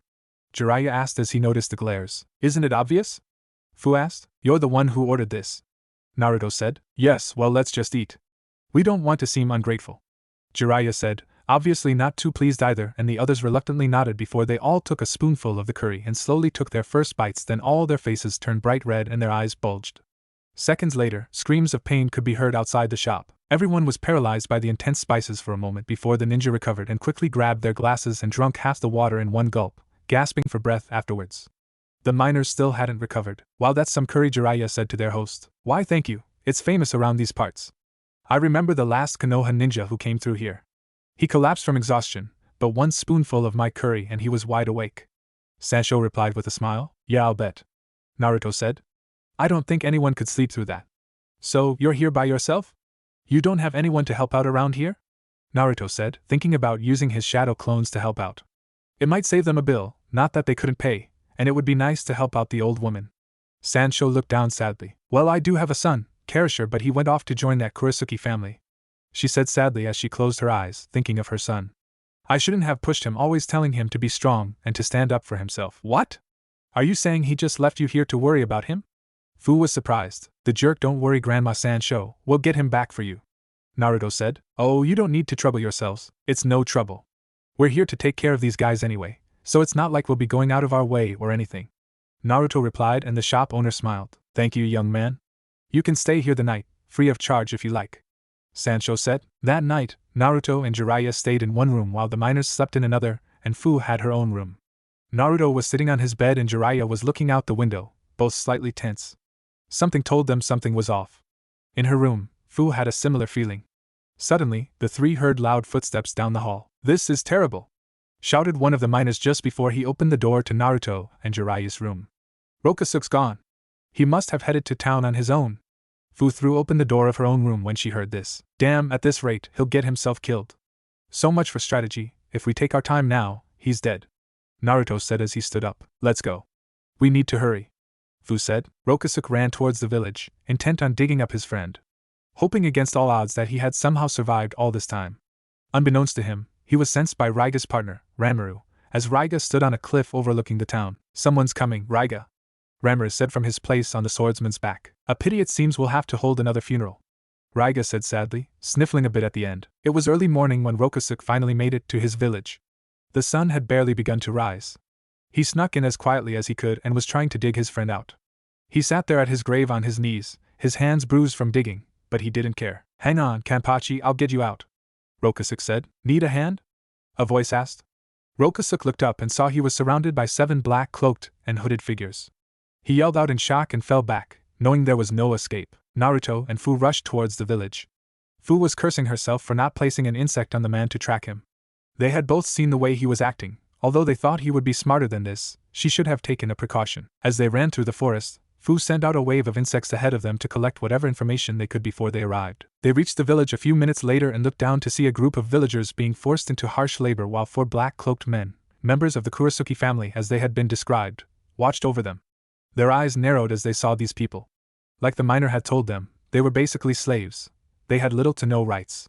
While they watched, several of Fu's insects flew to her, and she held up her hand and allowed them to land on her arm. How many are there? Naruto asked, and Fu paused for a moment as the insect relayed all the information it had gathered to her. There are a total of 14 spread throughout the town. 9 of them are together, those 4 down there and 1 off by himself. Most of them have low chunin level chakra. 1 has less than the average genin, that's probably Karasher, and the one on his own has mid-jonin level reserves.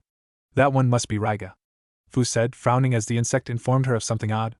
But there's a second chakra signature on Raiga. What do you mean? Naruto asked with narrowed eyes. It's like there's someone strapped to his back under his cloak. Fu responded. Before either could ponder the meaning of this, their eyes widened as an old man who was being forced to work was suddenly unable to stand anymore.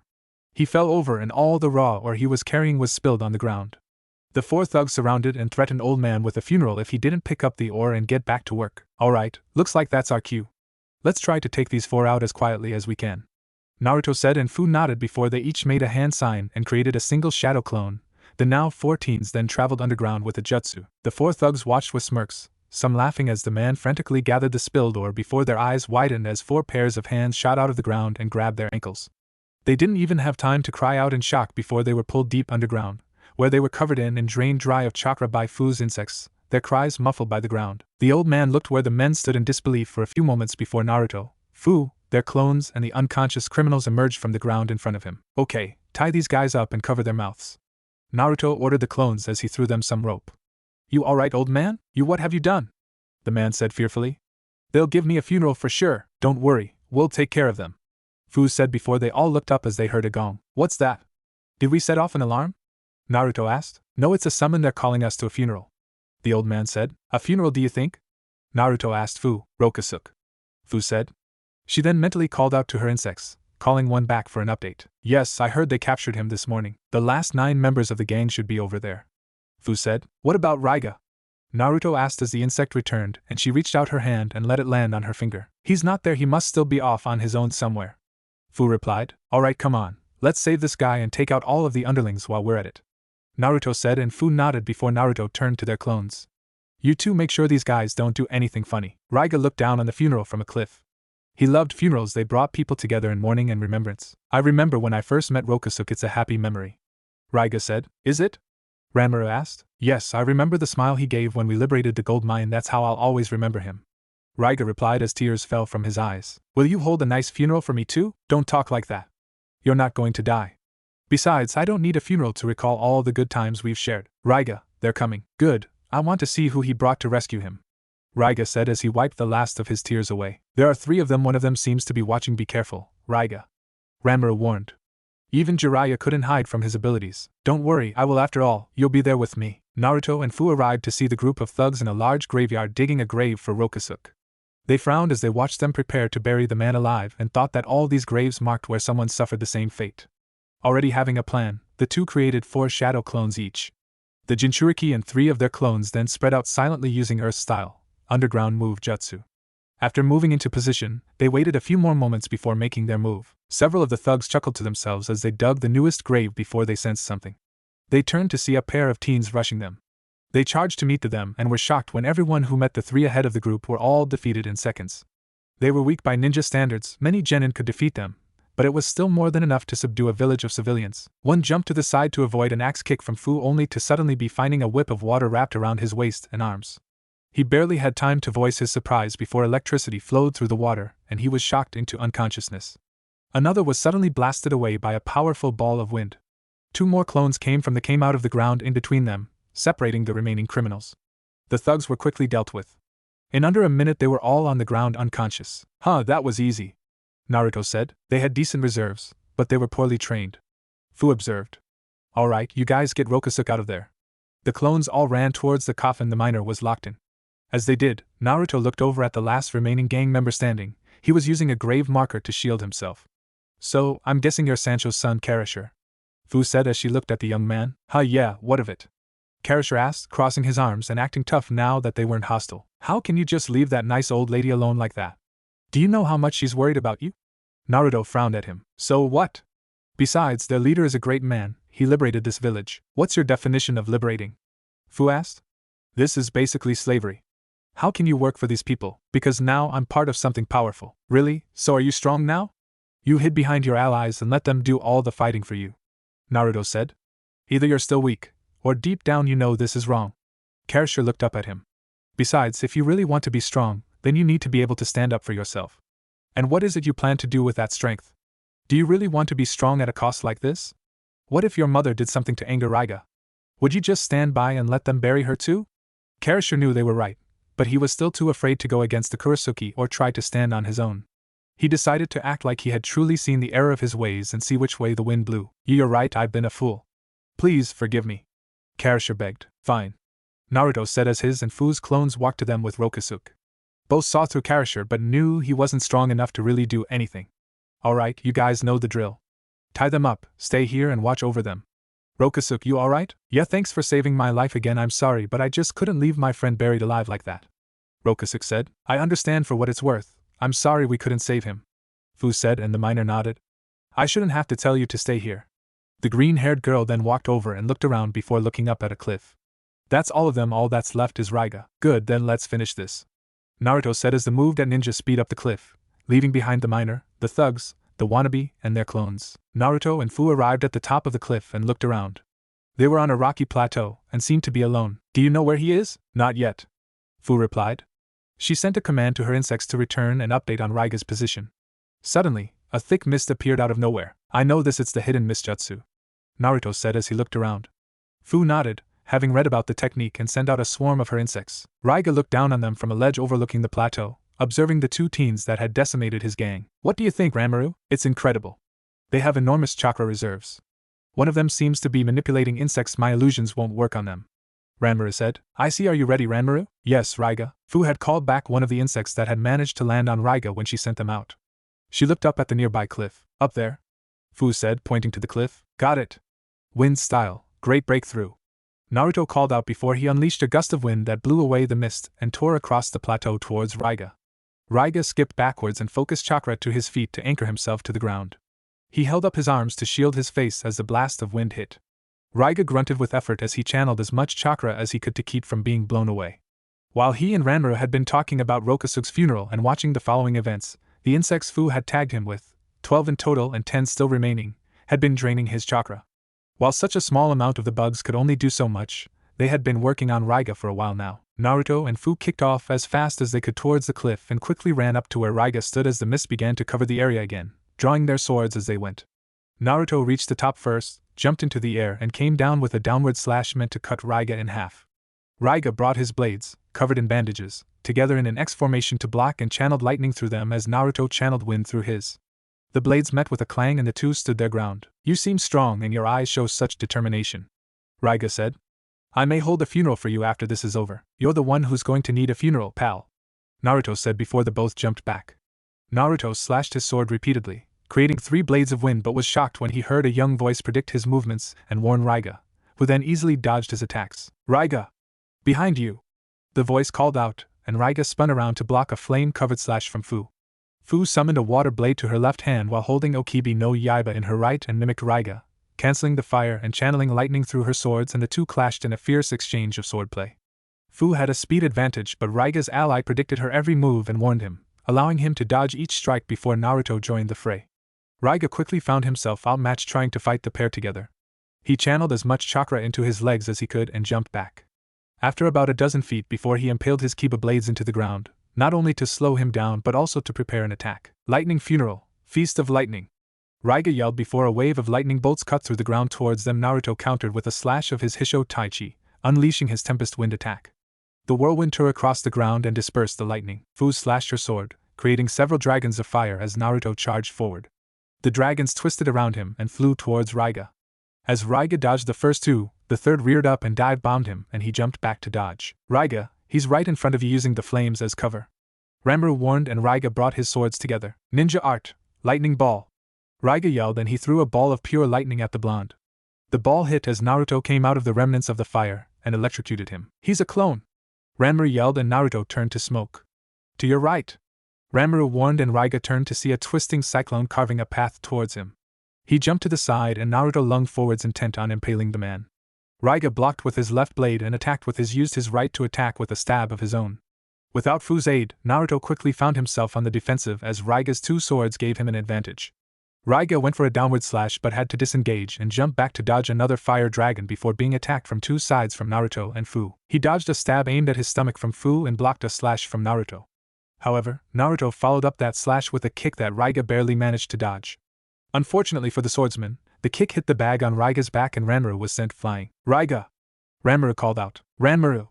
Raiga yelled, worried about his only friend. Without Ranmaru's aid and now running dangerously low on chakra, he was now at a serious disadvantage and was quickly overwhelmed by Naruto and Fu's combined swordplay. Fu covered her blade with flame and slashed downwards at Raiga, who blocked with both his blades, leaving him open to an upward diagonal slash from Naruto. He skipped backwards but suffered a shallow cut across his stomach and chest from Naruto's sword. Fu sheathed her sword and made a hand sign, creating 3 shadow clones who threw shuriken as they drew their swords and charged. "Do you really think that will help you?"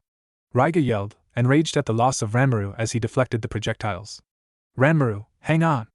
I'll come and get you as soon as I'm finished here." Raiga blocked a slash from a clone when the clone he had locked blades with smirked. Before he could react, the 3 clones exploded, sending him flying back and leaving him wide open as Naruto lunged forward. "Don't!" Ranmaru yelled, but it was too late, and Naruto impaled Raiga through the chest. Raiga coughed up blood and looked weakly at his opponent. "I guess I'll be the one needing the funeral after all," Raiga said as he coughed up more blood. "Hey, please take care of Ranmaru." These were the swordsman's last words. His body went limp as he said them and he breathed his last, his swords falling to the ground. Naruto and Fu looked at the man, slightly remorseful. Both of them had realized whoever was helping him was likely a close friend. Naruto created a clone, ordered it to seal up the body and the swords in 2 separate scrolls before he and Fu walked over to where Ranmaru lay on the ground in a bag. Fu's insects swarmed around the bag, ready to attack if whoever was inside proved hostile. "So, this is who was helping Raiga? He must have a dojutsu," Naruto said as he walked over. Fu nodded and she unzipped the bag, revealing the boy. "You're the one who was helping him?" Fu asked, surprised to see he was so young, but what truly surprised them was the look in the boy's eyes. A look they had seen in their own, a look of someone who had no meaning in their life. Someone with no reason to live. "Yes, we were together since that day," Ranmaru began before he told them of how he had met Raiga. "That day?" Naruto asked. "I lived in a village, in a shabby cabin. I've always been frail and I have no memory of my parents. I survived only because the other villagers took pity on me and left me food. But even though I was so weak, I had a power no one else had. My eyes allowed me to see the outside world, but when they found out about that power, they stopped helping me. I would have starved to death, had it not been for Raiga. One day, he and a group of ANBU came to the village in search of a traitor. With my eyes I saw him, crying. He, too, had no meaning in his life. He took pity on me and took me with him." From that day forward, I was his eyes and he was my arms and legs. We've always been together ever since. But now that he's gone, my life has no meaning. The Jinchuriki's eyes widened as they heard this. Naruto was reminded of Haku, the boy who had put him on his path and taught him what was truly important. You have a job, don't you? Please finish it. You can't be serious. Fu said. Ranmaru, I knew someone just like you once. Naruto said sadly. Ironically enough, he also helped one of the 7 swordsmen. Fu remembered hearing this before. He was Zabuza's apprentice Haku. He saw himself as nothing but a tool and thought that, once his usefulness to Zabuza was outlived, his life would lose all meaning. When I beat him and he thought he wasn't strong enough to remain Zabuza's tool, he asked me to kill him. Then you've already heard this before. I can't go on alone, without a purpose. Ranmaru said, looking up to the sky. Is that what Raiga would want? Naruto asked and Ranmaru turned to him. Ranmaru, both of us know what that's like. Fu said. We were both shunned in our villages for reasons we had no control over. Almost no one cared about us. Most people just wanted us gone. We had nothing to live for, until we found people who understood and accepted us. Ranmaru Raiga's last words were to ask us to make sure you lived on. If you don't want to continue living for yourself, do it for him. But I can't go on alone like this. Then find new people who accept you. Naruto said. There are lots of people here who would help you. I'm sure the old woman at the curry shop outside of town would treat you like family. And you could always come to Konoha. Unlike Kiri, they love bloodline holders there, and I'm sure Grandma Tsunade could help you with your illness. Ranmaru said nothing. Well, at least give it a shot. Okay, Raiga wanted me too, so I guess I'll try. Naruto had a clone pick the boy up and the group returned to town. The clones they left behind had long since finished with the remaining gang members and tied up the other members of the Kurasuki family. Karashur hadn't tried anything either. After being thanked by the people of the town, the Jinchuriki, along with Ranmaru and Karashur, returned to the Curry of Life shop, where Karashur was given Sancho's 300% spicy punishment curry. Ranmaru decided to stay at the shop, where he was welcomed by Grandma Sancho and the now truly reformed Karashur and Jiraiya. Naruto and Fu quickly made an excuse to leave when Sancho offered them extra spicy curry as a reward. So, how'd we do, Ero-sensei? Fu asked, curious of how he evaluated the way they handled their mission. Well, you did a pretty good job. You planned ahead and got a good idea of the enemy forces before making your move. You took out the first group as quietly as you could and avoided detection as you moved through the village but were forced to move early due to Rokusuk. You saved him and had backup and escape plans ready and took no chances with your own safety, or that of the villagers. You made sure Ranmaru wasn't a threat before trusting him, and you managed to take down a member of the 7 swordsmen. I'd say, you handled it like a chunin. Speaking of Raiga, what do you plan to do with his swords? His bounties double if they're included, and you already have a sword. I think I'll keep his them, might find a use for them later. Naruto said.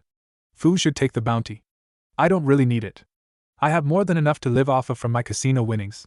It was true, he did still have about 60 million left. And with his luck at gambling, he would have no trouble making more. He was only banned from casinos in that one town in the land of rivers. No, Naruto. It was a joint effort, so let's split it. You could have taken him alone. Naruto pointed out. It was true. Alone, Fu may have been forced to go 3 tails, but that would have been more than enough. Fu, just keep it. Like he said, he can easily make money with his luck. Now come on, after we collect Raiga's bounty, we're heading back to that clearing we found those 3 miners in. Though it took some more convincing, Fu was eventually talked into keeping the bounty. Jiraiya also decided to send them after a few more bounties for practice and real combat experience before they returned to Konoha. After they reached the clearing, they worked on learning new jutsu and perfecting everything they knew. For more months and they had become fairly skilled with seals, high chunin to low jonin level with genjutsu, and Naruto's space-time jutsu abilities had improved. Their other skills showed normal improvement. They always had Jiraiya's weight seals on, further improving their physical abilities, and Naruto learned to use the Kiba blades and their lightning powers. They also went on 3 bounty hunting missions for experience.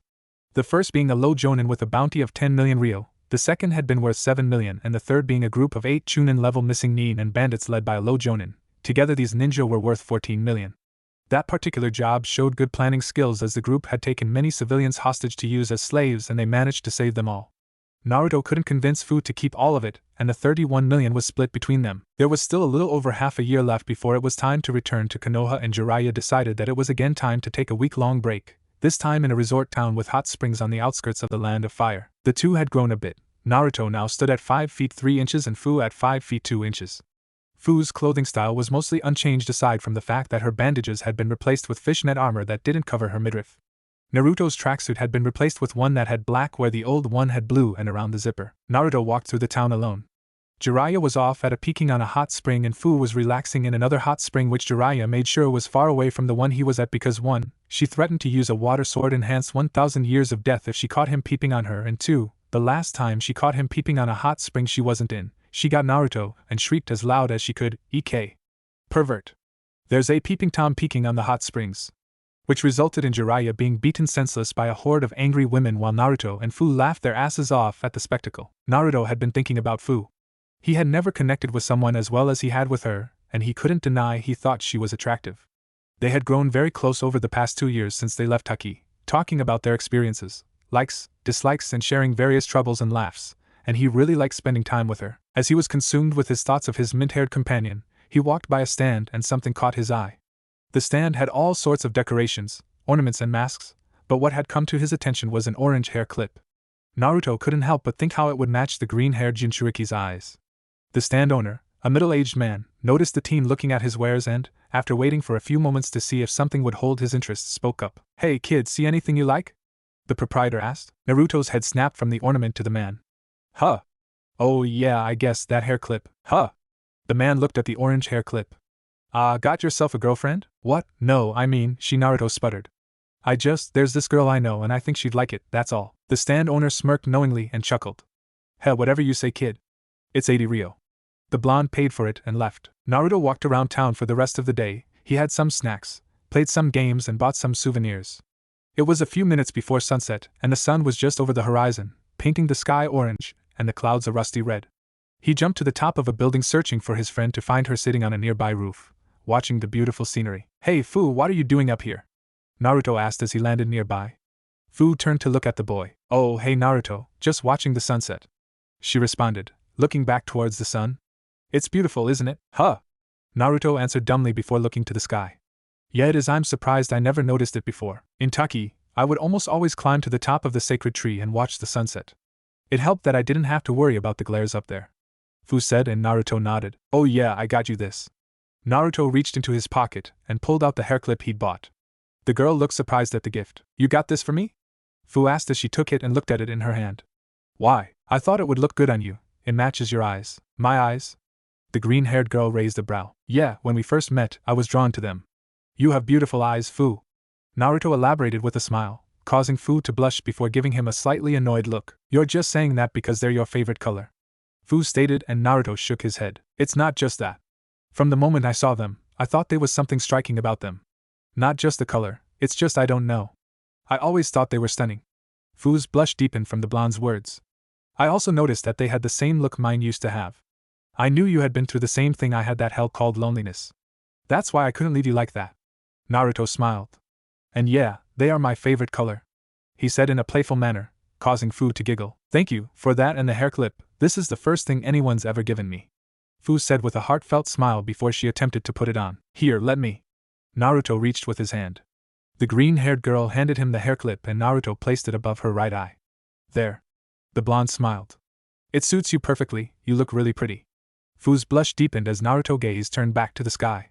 Since they left Taki, the two had grown closer and Fu had begun to recognize that her feelings for the boy may be deeper than friendship. After a moment of thought, she made a decision. "Naruto." "Huh?" Naruto turned to face the green-haired girl, only for her soft lips to land on his in a delicate kiss. It was a small, chaste kiss, but it still managed to bring a deep blush to both of their faces. It was over almost as quickly as it began, with both of them jerking back as if scalded. Fu turned her face away in embarrassment. Naruto opened his mouth to speak, however, his mind was so disjointed that he couldn't even form a proper sentence.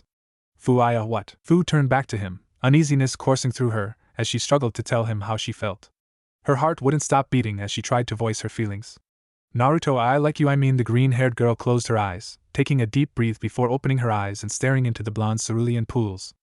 I want to be with you." Naruto's eyes widened in astonishment at Fu's admission. This girl, whose presence he'd come to enjoy even more than Sakura's, felt that way about him. Finding it hard to voice his thoughts due to his shock and the emotions coursing through him, he asked, "Why would you want to be with me?" Now that she had said it, she knew there was no backing out. The fear of rejection, the fear that she may have ruined her relationship with her fellow Jinchuriki, dominated her being as she answered his question. "I've admired you ever since you saved my former village. And my admiration only grew when I found out you were like me. That you stayed cheerful and happy, and had such a strong will, despite living the same life I had. Your resolve, Your drive to never give up and the fact that you showed your village they were wrong about you inspired me when I was starting to lose hope and I realized I wanted to be more like you. The time since I left Taki has been the happiest of my life, because you were there with me. During all the time we spent together, your drive, your goals became mine, and I realized that I wanted to spend more time with you. That I wanted to keep sharing and facing the good and the bad together. In the haze that dominated Naruto's mind, a question arose. Why would you tell me when you knew how I felt about Sakura? The fear and certainty that she was going to be rejected brought tears to her eyes. Not wanting to show them, Fu stood and turned her back to Naruto. Because it would be better to take the plunge and be rejected than to keep this bottled up. Fu closed her eyes, willing the tears away as she swallowed the lump in her throat. This was it. He probably still had feelings for his teammate. At least she had tried. She hoped at least things wouldn't be too awkward. Her eyes shot open when she felt a pair of arms wrap around her, and she found herself in the blonde's embrace. The truth is, the blonde began, his head at her shoulder. I really liked Sakura in the past. But then I met someone else. He eased his hold over her and turned Fu around, facing her shocked look. This smart, beautiful girl I was drawn to from the moment I met her. This wonderful girl, who over the years I came to care for more than I ever did for Sakura. He cupped her cheek, giving her a warm, gentle smile. I met you. I want to be together with you and I really like you too, Fu. Fu was stunned. She'd never thought a day like this would come. She stood perfectly still for a moment before her arms swiftly wrapped around his neck, tears, now of joy, rolling down her face. The pair melted into their embrace as they were consumed with a passion they never experienced before while, unknown to them, Jiraiya watched from a nearby building with a smile. An hour later, the pair of Jinchuriki walked down the hall to their room. Naruto opened the door and found Jiraiya standing in the center of the room, smirking at his students. Hey, I was wondering when you two would show up, so, anything of interest happened today? The old man said, playing dumb. You know very well what happened, Ero-sensei. Fu said. Hell, well, I'm happy for you too. I'm sure you'll make each other happy. Take it from someone who spent most of his life getting turned down by the first girl he fell for. Jiraiya said, much to the pair's shock. Tsunade? Naruto asked. I've told you before, haven't I? How much your team reminds me of my own. You, Sakura and Sasuke, and the bonds you shared, are almost exactly like the ones between me, Tsunade and Orochimaru, though Tsunade didn't have feelings for Orochimaru like Sakura does for Sasuke. I spent years focused on Tsunade, and she turned me down every time. The hermit finished on a sad note. Anyway, it's late, we should go to bed, we'll stay here for a few more days and then get back to training. What are we doing next? We'll improve on what you have and the speed of your jutsu, then I want you to work on your own techniques and your ability to sense others. But don't think about it now. Just relax and enjoy your time here. They both agreed and soon turned in wishing each other good night before laying down. As the pair drifted off to a pleasant sleep, Jiraiya was wide awake on the roof of the building, quickly writing down what he was sure was going to be one of the highlights of his new bestseller. And so, she threw her arms around Nakuro's neck as the two held one another, tears of joy streaming down her face. As she melted into his embrace, Nakuro knew he had found his one true love. No. It needs something to spice it up. Jiraiya paused for a second, raising his pen to his chin in thought before a perverted smirk spread across his face, and an equally perverse giggle escaped him and he scribbled down more notes. She threw her arms around Nakuro's neck and claimed his lips, the wandering warrior reciprocating and massaging her lips with his own. As the kiss became more and more impassioned and they began dueling with their tongues, Nakuro's hands wandered to Shu's chest, where he proceeded to grope her breasts through her clothes. Shu moaned at the man's ministrations as desire began to cloud her eyes. Yes. This is gold. I knew that brat would give me just as much material as his old man. The next day, Naruto and Fu were walking through the town together. They had decided that to go on their first date and spend the day together. Actually, they'd be sure to spend a lot of their time together over the next few days, as they'd soon be going back to training. They had precious little time before they would be returning to spending most of their days training. As soon as they stepped outside of their hotel, they immediately decided to head to a clothing store, noting that their normal clothing wasn't really suitable for a date. They walked through the doors of the store, and their gaze washed over the interior. It was a fairly large shop that catered mostly for civilians. All manner of clothing in various different sizes hung on racks and shelves. The pair separated, planning to find each other once they had some things to try on. Fu walked through the women's section, looking at the various kimonos that surrounded her. As she stopped and inspected one that caught her interest, she noticed someone approaching. She looked up to find a clerk, a young woman only a few years older than her with long, brown hair making her way towards her. Hello, miss. Can I help you in any way? The clerk greeted. Fu nodded, giving a slight smile. Yes, thank you. I'm not entirely sure what I'm looking for. The older teen looked at her with a critical eye, thinking of what she could suggest for her to try. Well, do you have some idea what you're looking for? Fu walked around the rack and examined a long blue dress. Well, something beautiful and graceful, preferably white. The green-haired girl had a fondness for the color akin to her fellow Jinchuriki's liking of the color orange, which is why she wore the pure color despite the fact that it was impractical for a kunoichi. Her stubbornness on the subject being another thing she had in common with her new boyfriend. Your favorite color? The woman observed as she looked over the customer, her words more of a statement than a question. Are you trying to impress someone? Fu nodded, her smile growing as she remembered what she was doing there. Yeah, I'm on a date, so I need something that really gets his attention. The brunette got an excited gleam in her eyes as she quickly approached the younger teen. You're on a date? Right now, the green-haired girl gave an affirmative. He's someone I've known for a long time, and we recently realized that what we feel for each other is more than friendship. From the moment we met, he has always been there for me, and I want to surprise him with something really stunning. She spoke with a warm expression. Wow. The clerk gained a curious look. But shouldn't you have a better idea of what you want then? Fu seemed slightly embarrassed. Well, it's my first date, so. Your first? The young woman exclaimed excitedly, causing Fu to step back slightly as the gleam returned to the older girl's eyes, having grown in intensity. The clerk shot forward, a roll of measuring tape having appeared in her hand seemingly out of nowhere, making Fu briefly question if the woman was really a civilian. Oh, that's so wonderful. The first date, that's one of the most magical experiences in a girl's life. And with someone like you've described, don't worry, I'll make sure you look absolutely gorgeous. He'll die from a nosebleed the moment he sets his eyes on you. The blonde stood at a clothing rack, smiling when he found an orange kimono top in his size. He lifted it up and looked over it for a moment before a familiar voice caught his attention. Naruto. The voice called out from behind him. He turned his head and his jaw dropped, the shirt he was holding slipping from his grasp when he caught sight of his new girlfriend. She was wearing a flowing white kimono with green flower designs along the hem that hugged her figure perfectly. How do I look? Fu asked, striking a slight pose as she raised her right hand to her hair. Naruto felt his face heat up. Why you I mean, he stammered as the green-haired girl looked at him expectantly. Incredible, you're beautiful, Fu. The girl felt her own cheeks flush at his compliment. Including the one from yesterday, this was the second time in her entire life she had received a flattering remark of any kind about her appearance. So, did you find something? Fu asked, averting her gaze and scratching her cheek. Naruto nodded, recovering from the stuttering mess the sight of his fellow Jinchuriki had reduced him to. Just gotta try it on. Minutes later, they rang up their purchases and exited the store, Fu wearing the white kimono and Naruto wearing the orange kimono top with black pants. So, what should we do? Fu spoke, having no experience with this situation. It was too early to get something to eat. I don't know. Oh, how about we go see the latest Princess Gale movie? Naruto said with a snap of his fingers. That sounds good. I can hardly remember the last time I've been to the theater. The green-haired girl replied.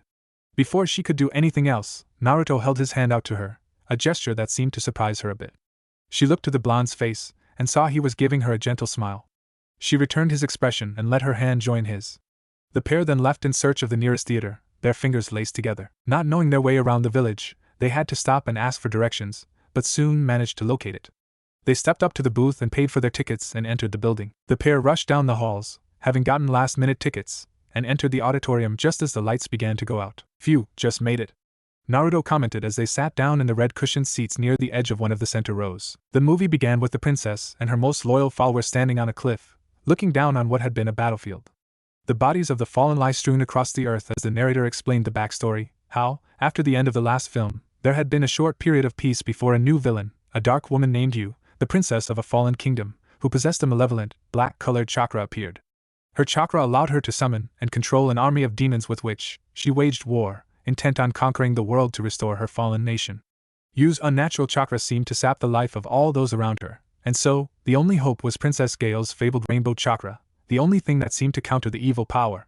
The title appeared as Princess Gale, and her followed battled the horde of monsters. As they watched the film, the two Jinchuriki leaned against the armrest, their hands touching in the process. They both jolted back, surprised by the interaction before muttering an apology to each other. However, both found they'd enjoyed the brief event. As the movie continued, Naruto glanced at Fu and saw her hand was back on the armrest, and rested his own hand on top of hers, causing her to turn to him. He smiled at her, and she returned the look. During a scene where it was hinted that the princess and her most loyal warrior may have feelings for one another, Fu decided to go a little further. Naruto turned his head when she took her hand away from his, and his eyes widened when she leaned across the armrest against his shoulder. As he gazed at her face, she gave him a timid look that clearly said, "If I'm making you uncomfortable, I can move away." To her pleasure, Naruto immediately wrapped an arm around her shoulders, pulling her closer. Content, she rested her head on him, both enjoying the physical contact as the movie continued.